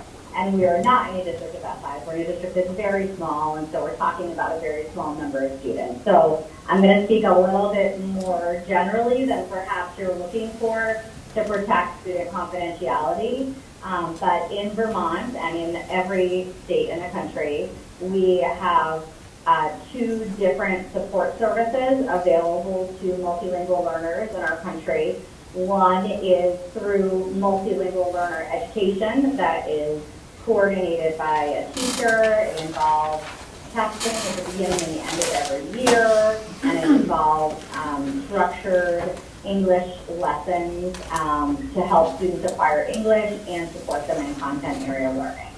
We also have a migrant education program that is focused on supporting migrant workers or children of migrant workers who come to our country and our communities, who are multilingual learners and many times, and also may require additional supports and services. Both of those services are coordinated by the Agency of Education, and then we support students and families at the local level, as we would with any student and family, and we're able to access resources from both of those programs to support any learners who might qualify for them in our schools. We have a home language survey that's part of our registration process, as well as a migrant worker survey that is part of our registration process. So when families enroll students, they fill out both of those forms and let us know if they might qualify for either of those programs. And then if they do, we follow Agency of Education and state and federal requirements and provide them with services and support as needed. So this is a long, Tina, you have to move on, I get it, I appreciate everybody's time, but this should be something to consider, even though I'm gonna be considered the bad guy for bringing it up, but let's move on. Thanks, Jeff, and I'm happy to speak more about that in the future. Okay, any other questions for Lisa? All right, we're gonna move on to the VSBA update. Is there anything from you, Lisa? Everyone should have received their newsletter today in their email that basically assessed most of the things Chris talked about and all upcoming opportunities for PD. Thank you.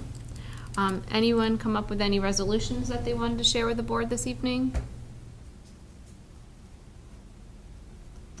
All right, moving on. Personnel. We have several contract recommendations today. Tammy Rescott as the Interim Director of Student Services, Linda Nelson as Pulteney Elementary School Special Ed Teacher, horizontal move, as well as Alicia Aldis, same thing.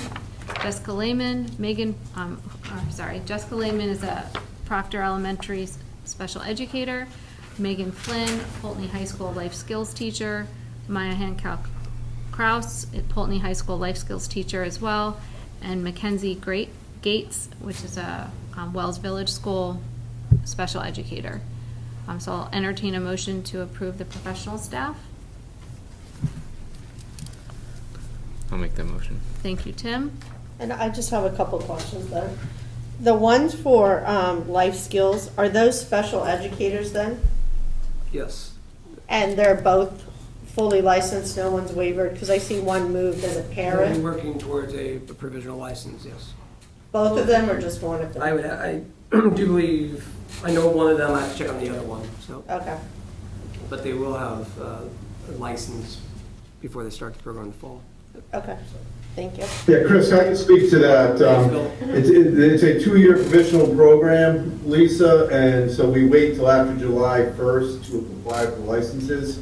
Because if we apply for the licenses right now and got them, they actually use up the entire year. And obviously, there's not much school left in June. So generally, visual teachers, we wait till after July 1st to apply for that license. So are both of them going to be on provisionals? Correct. Okay.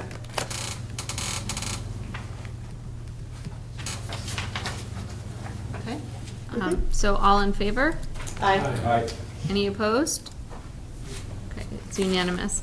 There are also several contract recommendations that are informational only for support staff and for extracurricular, and all of those will be included in the minutes. Can we ask questions about those? I'm curious how, for the healthy food instructor, how did we come to $30 an hour? Is that program still fully grant funded? Louis, do you want to talk about the funding on this? And I'll fill in after. Yes, so the funding, last year or current year, we're using ESSER funds. For next year, we'll be using ESSER funds for the beginning of the year through September 30th, and then we're moving to using food service surplus funds, which is still a mix of state and federal funds. But it's not impacting the local budgets for most of the districts, except for in Wells Springs, where it was included as part of their budget, as part of their food service budget. And how do you come to $30 an hour? Are these licensed teachers? So I can tell you how I came to the amount. So they were previously contracted as a vendor at $33 an hour. We looked to move them to an employee to better streamline the process and make some changes to the program based on the changes in funding. And so I took what the increase in cost would be to move them from a vendor to an employee. So I reduced the rate from $33 an hour to $30 an hour so that it was a break-even transition for us. And how many hours do they work a week? It's roughly, I believe, 20 hours per week for the SU in total. The total that's budgeted for wages is approximately $30,000 for the year for the SU. For both positions or for each position? For both positions, yes. Okay, thank you. And then there's an additional $10,000 approximately in cost for materials so they're purchasing healthy vegetables, fruits, and other learning materials that they're using in the classrooms, and that's on a reimbursement basis. And that's grant funded, or that comes from the same? It's coming out of the same funding source, yes. Okay. So it was the ESSER this year, and next year will be ESSER and food service funds. Okay. And then for the summer where we have all these instructors, what are their hours capped at? So if I'm a summer special ed teacher, which there's multiple on here, how many hours are they working average per week? Bill, do you So want we to put guidelines on all of the summer programs. So all of our schools, except for Wellspring schools, are running an enrichment program through the Boys and Girls Club, which is a full-day program. That costs, so they're not our employees. Boys and Girls Club is running those programs. We subsidize the program to get them up and running off their feet. That we've been doing that with ESSER funds. After they're up on their feet, which means that they have had a chance to reach out to parents and collect all the subsidy paperwork, then those programs become self-sustaining and we're no longer billed for those programs. To coincide with the running of those programs, we're also running academic programs in each of our buildings, as well as ESY programs. The academic and the ESY programs are only part-day, and I believe they're approximately 3 hours per day in each of our buildings. And each building has a different number of teachers, ranging anywhere from 1 to approximately 3 to 4 teachers, just for the academic piece. Okay, thank you.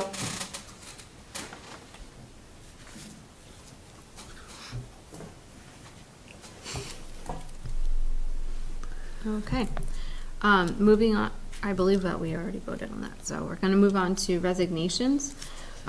Shirley Bridgman, a Rutland Town School special ed para, Emma Tudhope, Pulteney Elementary School special ed para, Roan Bunker, of Proctor Elementary School special ed para, and Megan Flynn, of Pulteney High School paraeducator.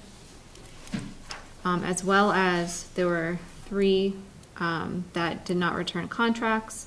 Jennifer Heath, a West Rutland School paraeducator, Molly Ward, a Proctor Elementary School paraeducator, and Martha Camara, a Wells Village School paraeducator. I'll entertain a motion to accept the resignations. So moved. Thank you, Lisa. All in favor? Aye. Aye. Any opposed? It's unanimous. Is this typical para turnover, like 6 or 8 or so? Okay. And then there's a leave request. There'll be 2 leave requests. 2 leave requests. The first is just a leave request through the end of this year, which I support. And the second is a leave request for Tammy Ruscott. She would like to request a 1-year leave of absence from her current position, which is a interventionist, so that when we open the position back up in December or January of next year and we find a full-time director of student supports, then she could then return back to her current position. So, Motion to approve the leave request. Thank you, Lisa. All in favor? Aye. Any opposed? It's unanimous. There are open positions in your packet. Any questions can be directed to Chris or Bill. Next up is finance, monthly reports.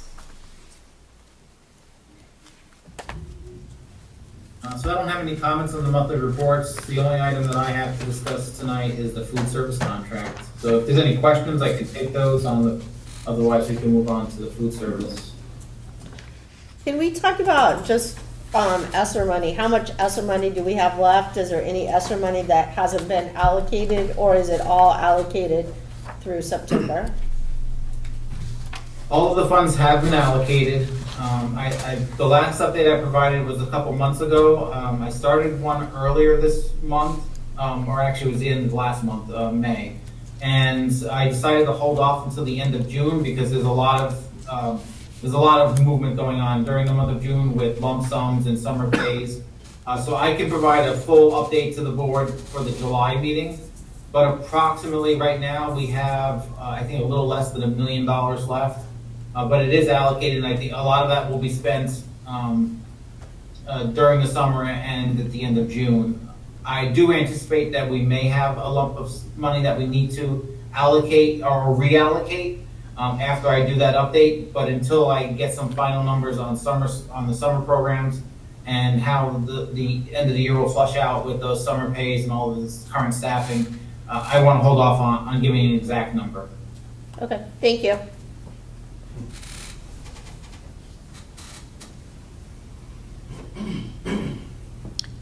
Okay, seeing no more questions, we can go on to the food service contract. So what you have in front of you is just the contract for renewal for our food service provider for Rutland Town and Corey Valley. Last year, we changed providers from Fitzfolk or Aladdin to Abbey Group. So this year that we're in is our first year with the Abbey Group. We can extend our contract for 5 years. Each is a 1-year renewal. So we have to make the decision every year and you can renew up to 4 times for a total of 5 years. So next year would be our second year with Abbey Group. The process to switch vendors takes approximately 4 to 6 months, just because there's a long bidding process that the state has developed. We met as an admin group earlier this year in the early winter, probably I want to say around January, to discuss the provider and how things were going as far as what was working, what wasn't working, and the issues, the feedback we were getting from schools. At that time, I mean, I'm not going to sugarcoat it, we weren't 100% happy. And there were issues that we have addressed and are working on. But at that time, we decided that we would continue with our current provider and for 1 more year and give them a chance to correct the issues and improve. There are only there's 3 main providers in the state. One of the main reasons we switched providers was because we were happy with some of the issues that were happening with our other provider. Some of those same issues that we had with the old provider, we continue to have, as well as some new issues that popped up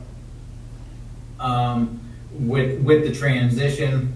But we decided that, again, as a group, we decided that we would continue with the Abbey Group, give the transition another year, and decided we really have to make the decision by January timeframe to decide whether we're going to put this back out to bid. So we decided that we would finish out this year and continue into the fall and continue to meet as an admin group and discuss things and decide whether we're going to stay with Abbey Group for the full duration or if we're going to seek other vendors for future years. So at this time, we are recommending that we continue with the Abbey Group. The contract that you have in front of you represents a 4.5% increase in cost, which is equal to the CPI, and that is a state statute. The most significant increase is based on CPI. We currently have a food service surplus. We started the year with approximately $291,000 in surplus. That surplus needs to stay in the food service account, and we've been using that to update our kitchens. So I've been working with the food service director to identify stoves, ovens, other large equipment that is old and outdated and needs replacing. And so we've been replacing that to be able to make sure that the cooking is better based on updated equipment. And then again, we're also using that money for the healthy food programs for next year. There's only we can't let that amount surplus get too high. We can't be larger than a 3-month operating revenue, and we were slightly higher than that at the end of last year. So that's one of the reasons why we've been using a lot of that not a lot. We actually have a lot more to use. We've been using some of that to make sure that our equipment are updated. For this current year that's ending, for right now we are showing a small surplus as well. And so I'm anticipating that we'll end this year either with a small surplus or break even. Can you bring up those 2 issues that you were speaking about that were something that needs improvement? Because I do have some feedback as far as a few items, and I just wanted to see if they've already been addressed. So one of the big issues that we ran into this year with the Abbey Group was a change in the way the Abbey Group did business compared with their previous vendor, as far as the food service director who works for the vendor had the power to place orders without them being reviewed or rejected. And with the Abbey Group, they have a different process in place where after the food service director submits the orders, they go to another level of approval where that person reviews those orders versus a budget per location, as well as the budget for the SU as a whole, and also reviews it against menus. And so items were being rejected at the quarter, resulting in some menu components not being available at the time of the meal being prepared, as well as having to change the menu or food shortages.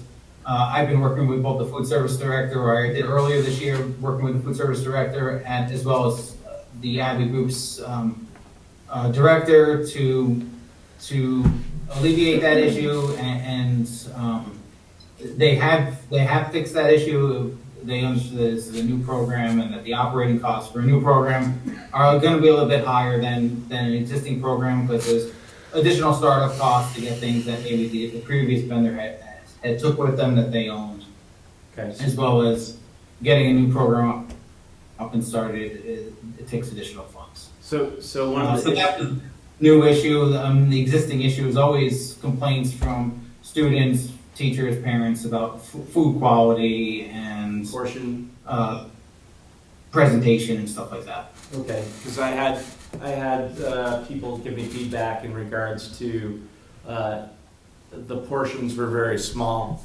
so kids were coming back to class still hungry. So unfortunately, portion sizes are the one thing we have no control over. Portion sizes are federally regulated, so that they measure all portions when they're cooking, when they're serving. And that's all based on federal regulations as far as how much an elementary student can have, how much a secondary student has. So we don't really have any control over that, and it's a learning curve for many students, parents, teachers, board members, everybody. The things that we do have control over and the things that we don't. And so it's just letting people know.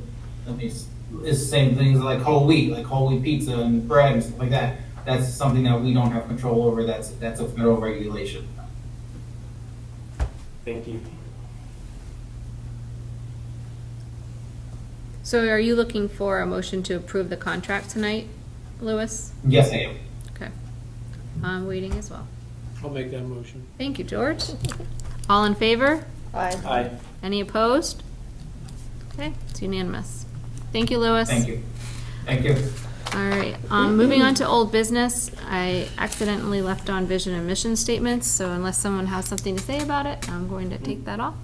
I just noticed that now. And we'll move on to the cell phone update. So you had asked, I know that back in the fall that there was some discussion around cell phones, and in the winter you'd asked just to provide an update with response to the procedures that were in place in each school, particularly around disruptions or distractions. And then you had asked for us to bring a kind of an end-of-the-year report, and in your packets there, each of the admins provided a brief narrative with regard to cell phone disruptions in classes. And as I said before, I think it's a very nuanced discussion around cell phones in schools. I think it's more around the board is asking about the disruptions and the procedures that are in place. And I think there's another discussion that the board can engage in around whether or not they believe cell phones belong in schools. And but I merely was just brought back information on the current procedures which most of the schools have, which is that cell phones are not to be out during class time. The high schools have during lunch or passive periods they allow for students to have them, but most will have when students walk in a classroom, they'll collect them, they'll put them into a pouch or the shoe holders that's up on the wall. We can't afford the Yonder pouches. Those are $25 to $30 a pop. I mean, so when I saw legislation around that, I was like, there's more cost that they're asking us to put in school. So that was our concern. So there is some cost. So I think our staff have been very creative about what they've asked students to do as they bring those in. So, our elementary students, there's no disruption, but I think in our high school, I think they're, for the most part, they said that they're fine. I think just minimal teens that they work with. So.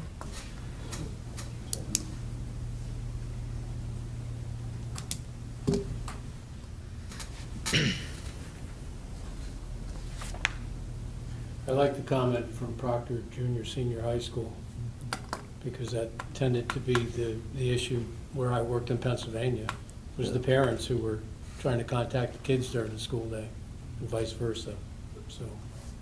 Well, and George, that is one of the concerns that we've heard about, is the fact that years ago, prior to cell phones, people would call the front office and say, Right. can you deliver a message, that will pick them up after school, and that's not the case anymore, and we do see that a lot of times parents are, contacting the students during the course of the day, and that's not always the case, but the issue, though, is when a student then picks up that phone and look at that message, then they see the other notifications about Snapchat or, other things, and then they kind of, there's that temptation there, and so it becomes very difficult. It's a change. and Correct. We have to deal with it. Right. And, we are, as an admin group, I think there's a discussion, we're talking about, technology in schools. I think no one can dispute the research on the impact of social media and, some of these programs on our students and, both in and out of school, and particularly that of our tween and teen girls, and, about, because like I said, research really supports that, it's a strong impact on there, and I do believe a parent here who can talk more about this than I can, but we do see this in our schools, so I think that is a discussion that we are looking at, is the role of technology in schools, and age appropriate, and what that looks like, and obviously we are looking to see with, there is always discussion of legislation and what that looks like, and as well, so. I think when this first came up, it was tied in with the screen time overall, that parents were concerned about, and rightfully so. You shouldn't be on a computer all day. Right. But I'm happy that every school's got a process, and doesn't seem to be much of a problem, so I'm happy with that. And I think, we talk about our responsibility. Part of our responsibility in education is preparing them for the next step. And it's not like if we pretend like social media doesn't exist for the 4 years in high school or 2 years in middle school, when we send them out into the world, that it doesn't exist. Part of our responsibility is that literacy, that technology piece, and being responsible. We had a program at one point that showed you how to decipher if it was real news or fake news. So, it is a little bit chicken and the egg, but there's also a piece, anyone that has sent a child to college knows how much they use their phone in class. And, today, I'm carrying around 2 libraries on my phone because I have different apps. So, it's different what we're having them use their phones for. I don't think they should be out and be on Snapchat or, doing TikTok dances or whatever that is during the school day. I think we have a level of responsibility to teach them how to use technology in a responsible way, so that when we send them out into the world, into the job force, that they know how to use technology. And that's just the reality, that they're going to be using technology more than any of us did. Great. Yeah, I wasn't complaining with my statement. I'm just saying that this is the world today, and we need to deal with it, that's all. You're correct. It's not going to change. Sorry, I didn't mean to cut anybody off. Yeah, I'm not sure. Yeah. Tina, this is Eric. I had to call and I couldn't stay connected. Oh, no problem. So I just wanted to speak to this, and you know how I feel. I still kind of stand by the same point as I had in the past. I understand there's multiple aspects of having cell phones in schools, and for various reasons, I do think that that we should have something in place addressing cell phones in schools. And there's actually more information out there, and starting to see it in other school districts, like, for example, Harwood in Vermont. They're starting to implement cell phone-free schools. There's schools around one school in Albany. And so there's plenty of supportive information on there. And I know it's not just, is this a distraction? Is there, cyberbullying going on? I just think that, we're at this point where we've had cell phones and other technical technological devices in schools. And there's supportive information that there is, I don't want to say the word harm, but, you know, there's issues around having the access and the availability to have it in school, you know. And I'm not saying that, you know, we should say, you know, no cell phones, school period. I think it could look different at the elementary school versus the high school level. But I would advocate that you know, this board look into something, or have the policy committee look into something language-wise in regards to addressing cell phones in our schools. And another point I wanted to make was, you know, it's not necessarily, my opinion, about you know, is there a problem in this school? Is there a problem in that school? And referrals. I think, like, the bigger picture is when we look at you know, the GRCSU as a whole.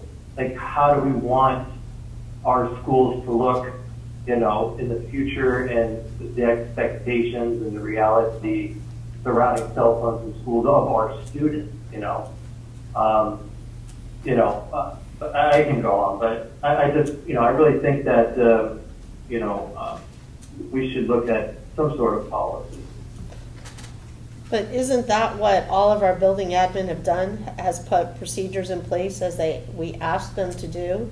And when we spoke to building admin, they looked at their building to do it in a way that was most effective and a way that would work the best for their building. And that was why we asked them to come back then at the end of the year with the report. I guess I don't understand how a policy changes that. And I guess, in my opinion, our building admin know their buildings, so why wouldn't we support the procedures that they have in place? Yeah, I'm pretty sure we didn't ask them to add on the information. You cut out a little bit there, Eric. We couldn't hear you. That's because some of them already had it in place when the conversation came up. Yeah.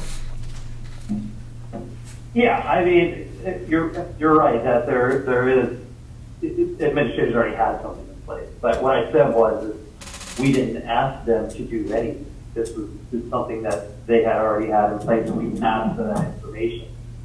I think it was starting last year. But, you know, I think what a policy can do is it can just, you know, really it kind of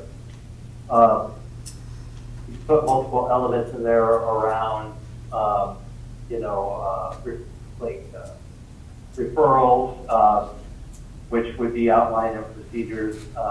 You know, I don't know. I think that having a policy in place is something that comes from the school board, and that is, I think it's more directive from this level. Well, as I remember the conversation when this first came up, we didn't have a policy concerning cell phones, and that's why we asked the superintendent to ask the admins to sort of evaluate cell phone use in their building, and that's how we got this report. Right, you'd asked what procedures we currently have in place, and all schools have a procedure. We will be discussing aligning our procedures just so we're staying consistent across our buildings, particularly with our high schools as well as our 7 through 12 grade bands. So. Yeah, and you know, also I think a clear policy will actually help support our administrators as well. I don't see the need for a policy.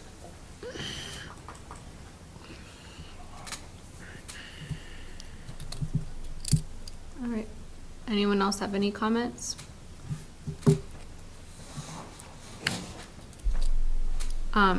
Eric, as far as the policy goes, I think it's within the policy committee's right to explore other policies in Vermont and other states and decide if it's necessary to bring a policy to the SU, and then we could vote on it at that point.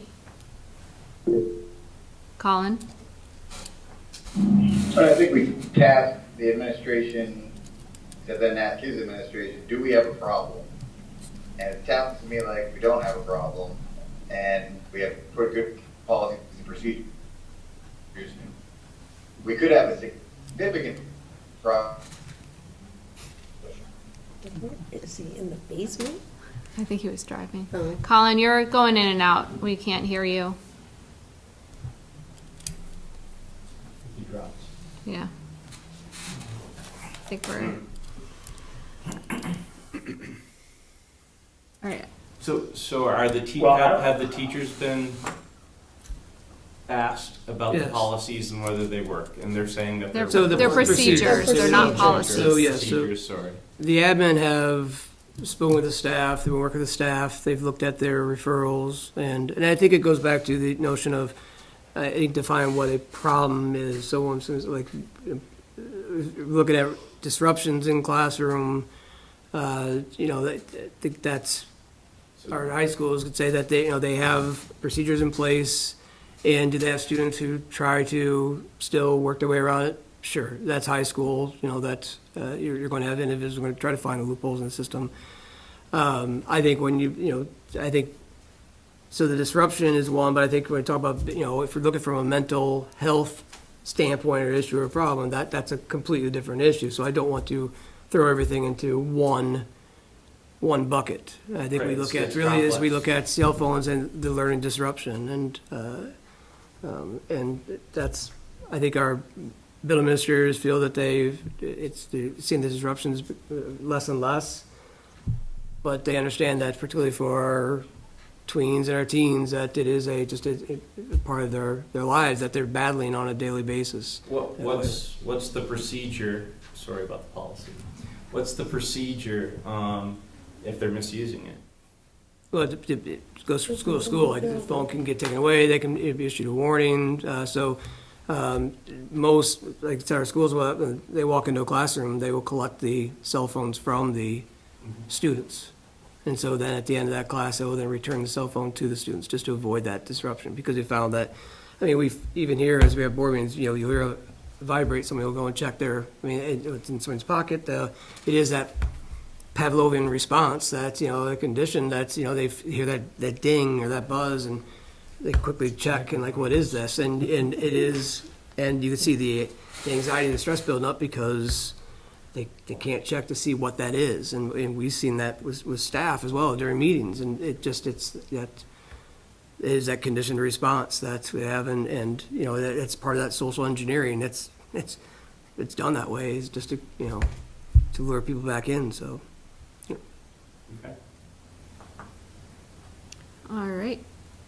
And I do want to, because I understand the cell phone, and whatever the board decides, that we want to ban cell phones altogether in schools. That's something which we'll support. We'll works through. But worked in a school in New Jersey where cell phone bans, and there's a bit of a black market where kids are selling, you turn in a fake phone and you have the real phone in your pocket. And so, they're high school kids. They'll find a way. And that's not to sit there and say it's a reason why not to do it. It's just understanding that whatever approach, you're still going to have to, just when you think you have it figured out, high school kids will find another workaround, a way around it. And I think that's part of the education with our students, is helping them understand how to manage this and responsibly, and so not just be a slave to this or to the items. And I know Snapchat, one of the worst things is just take these snap streaks you hear about, for those of you who are familiar with, but it draws kids back in. They have to have these snap streaks, and it's highly addictive, but it gets them back onto the device, and once they're on that device, it's tough to get them off it. So it is a battle that as parents we face, as communities, as schools we face. So yeah. But the question is, do we want to turn our administrators into phone police?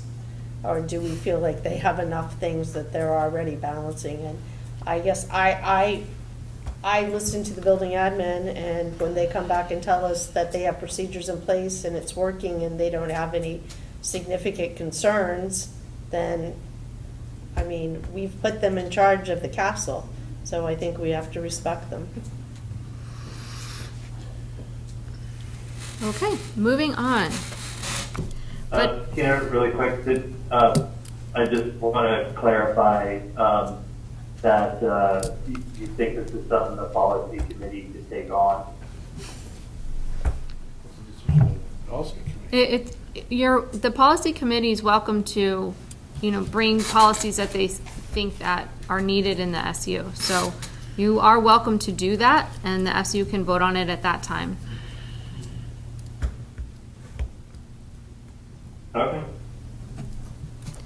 All right, budget workshop. Last time we met, we discussed that there was some desire to really deep dive into the budget. And so I put this on the agenda to discuss what we're looking for, when we're looking to have it, what we're hoping to get out of it.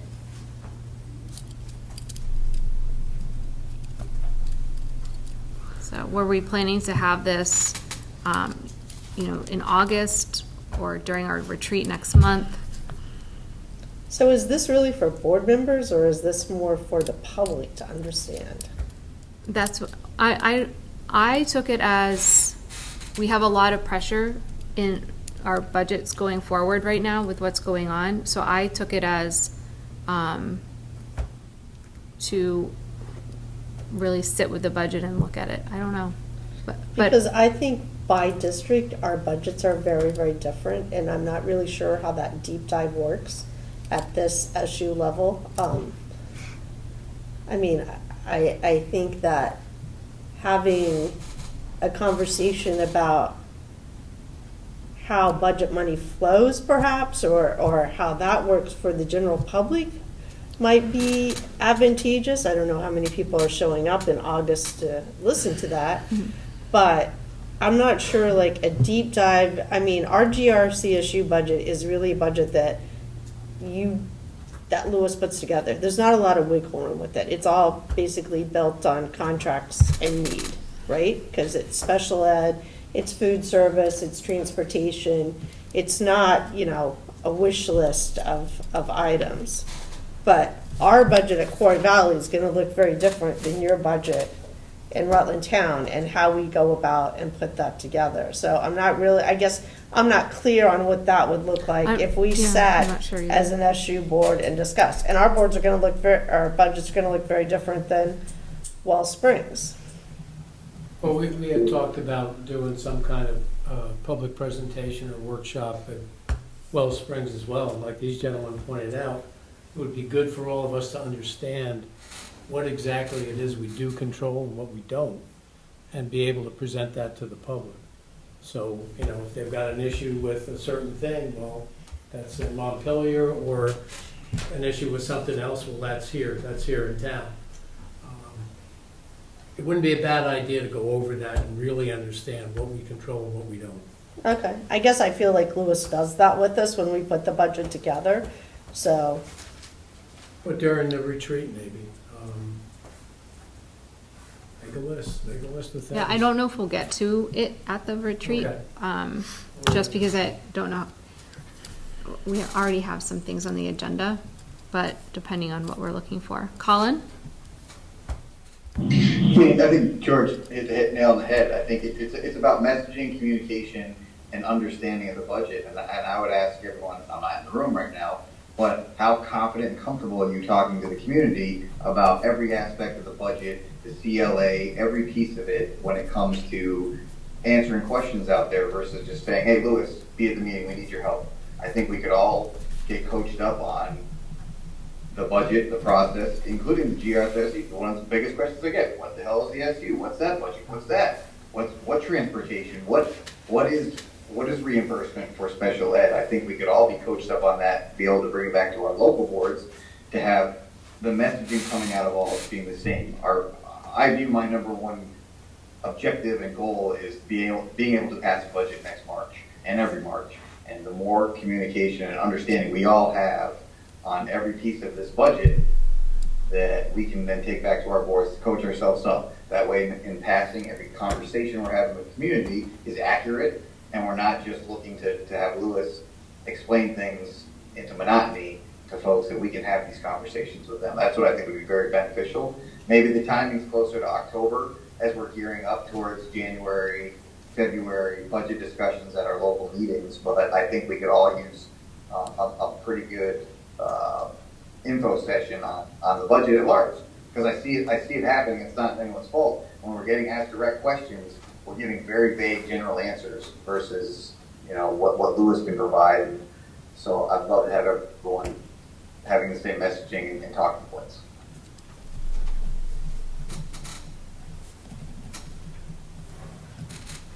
Did you have something to say, Mike, before? I choose mine.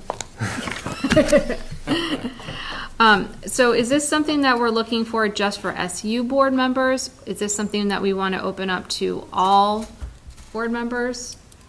Is this something that we want to open up to board members and the public? So now I have a comment. Yeah. Is if we're going to do this, in my opinion, it shouldn't be on a school board night. It should be maybe a separate time, so we don't hold administrators, those people who really don't need to be here for that.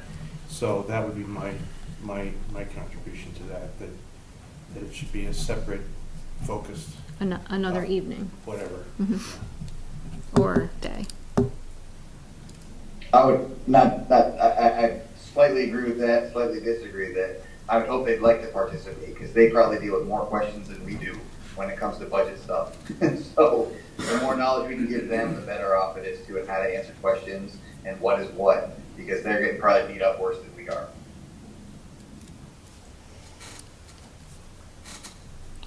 Lewis, what are your thoughts?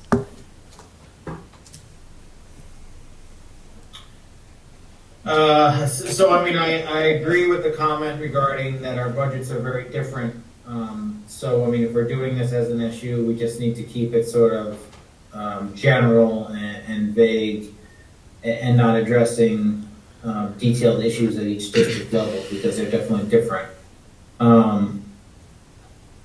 I think it definitely should not be part of a regular board meeting, just because unless we're dedicating that whole board meeting to this topic. Because I mean, I think we can probably talk for a very long time about budgeting and the direction that we're going for the future. And I think later in the fall, when we start putting our budget cap on, would also be a good time. I think right now, if we have this conversation this summer, I think by the time we actually start looking at budgets, we may be having to say the same things or discuss the same things we discussed during the budget workshop. We may be having to discuss them again, just because several months have passed and we're kind of refreshing people's memories and stuff like that. So I mean, I think looking at budget season, we usually start the process October, November. I think that would be a good time frame.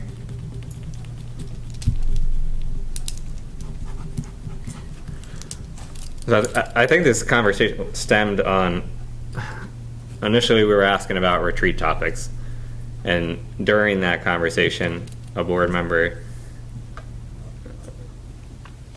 said something more of a broad statement, sort of to Senator Weeks, I think you used a broad statement of the tax rate, right? Like the taxes were going to go up 18%. So every community in the state of Vermont thought their taxes were going up 18%. So that's why I think that's where it's like, well, maybe we need to have a discussion on how things are delivered.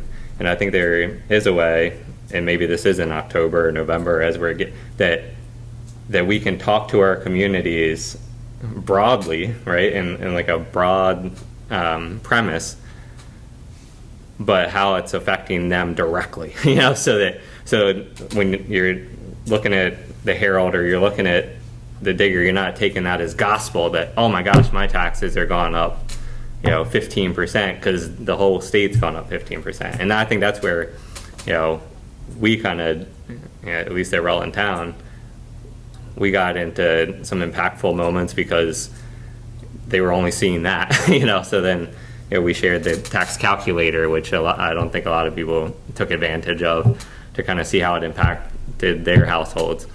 So I think that's where it came from. So I'm fine with it getting pushed out a little bit, but I think the delivery of the budget topics,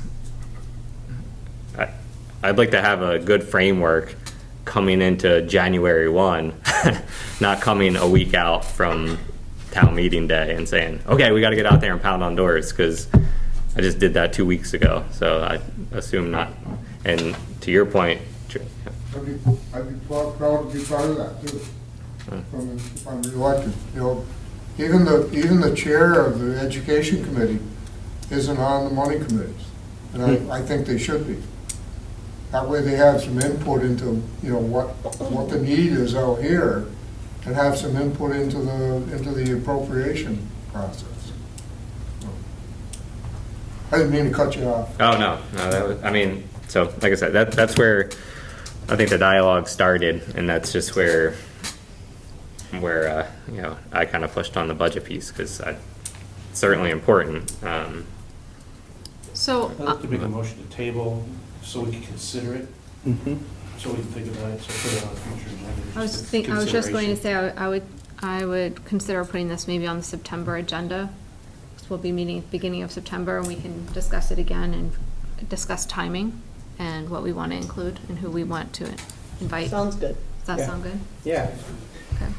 One other thing I will throw out there too is, I mean, one option would be we could meet as an SU, kind of go over broad topics and then split up into our district groups. So invite full boards, and then each board could kind of meet individually to go into more specifics, and we can kind of do the rounds. Sort of like a carousel meeting, kind of do like a preliminary thing. Sounds good. We can discuss that in September. Thank you very much, Louis, and everyone else for your input. Next up, we have 3 policies to rescind. B2, board goal setting and evaluation. E2, school crisis prevention and response. And F10, 18-year-old students. This is a second reading to rescind it. I'll entertain a motion. Thank you, Mike. Sorry, just beat you, George. All in favor? Aye. Any opposed? It's unanimous. And then we are up to our general public comments time. Colin, did you have a question first?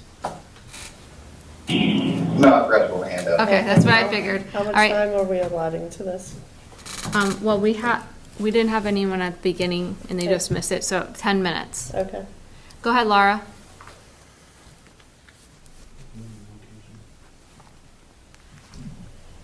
Laura, you're still, oh, there you are.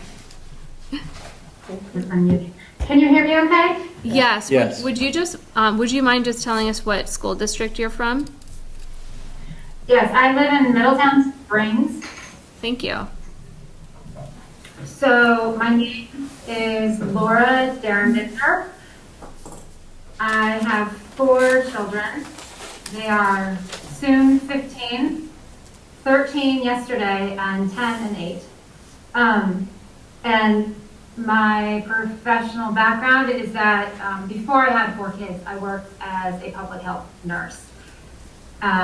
Both overseas with Doctors Without Borders, and in the United States, I worked on an infectious disease unit at Mount Sinai Hospital in New York City.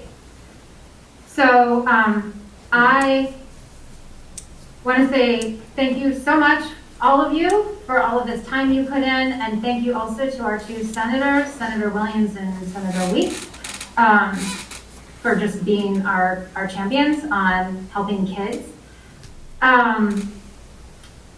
I wanted to talk tonight because I did see on your agenda that you were discussing the issue of cell phones in schools. I am part of a national advocacy group as a volunteer. Nobody pays me to do this. There are a few hats I wear in the advocacy, but most recently one of them is a national movement called the Phone Free Schools Movement.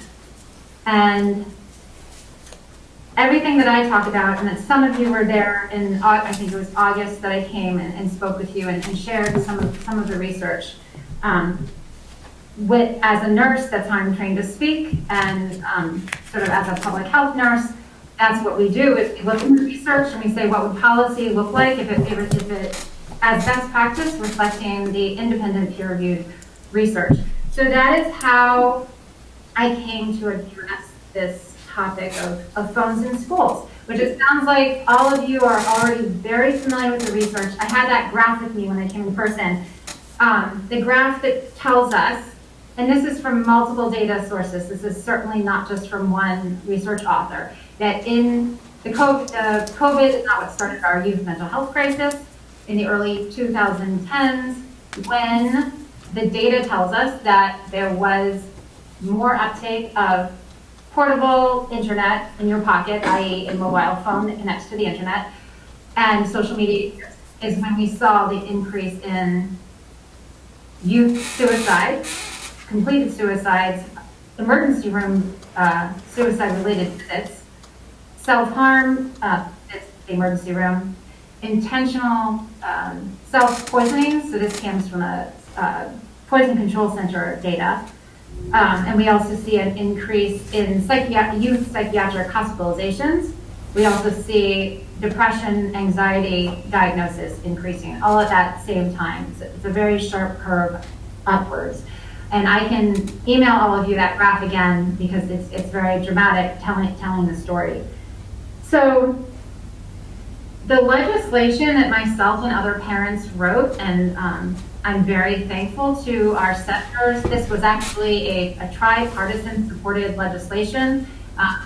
Senator Williams and Senator Weeks did co-sponsor it along with other Democrats. One specifically, and Senator Andrew Perchlik, who is in Washington County. So I just wanted to give you an update about that, but more importantly, share with you what, since I've been following this closely as a volunteer, what the rest of the state is doing and the U.S. What is happening now. So just to give you the synopsis of the phone-free school legislation, it was named S-284.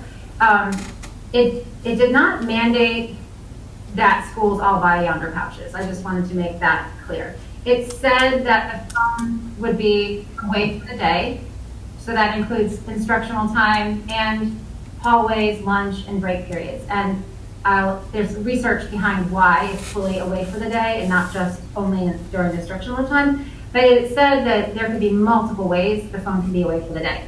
It could be a yonder pouch.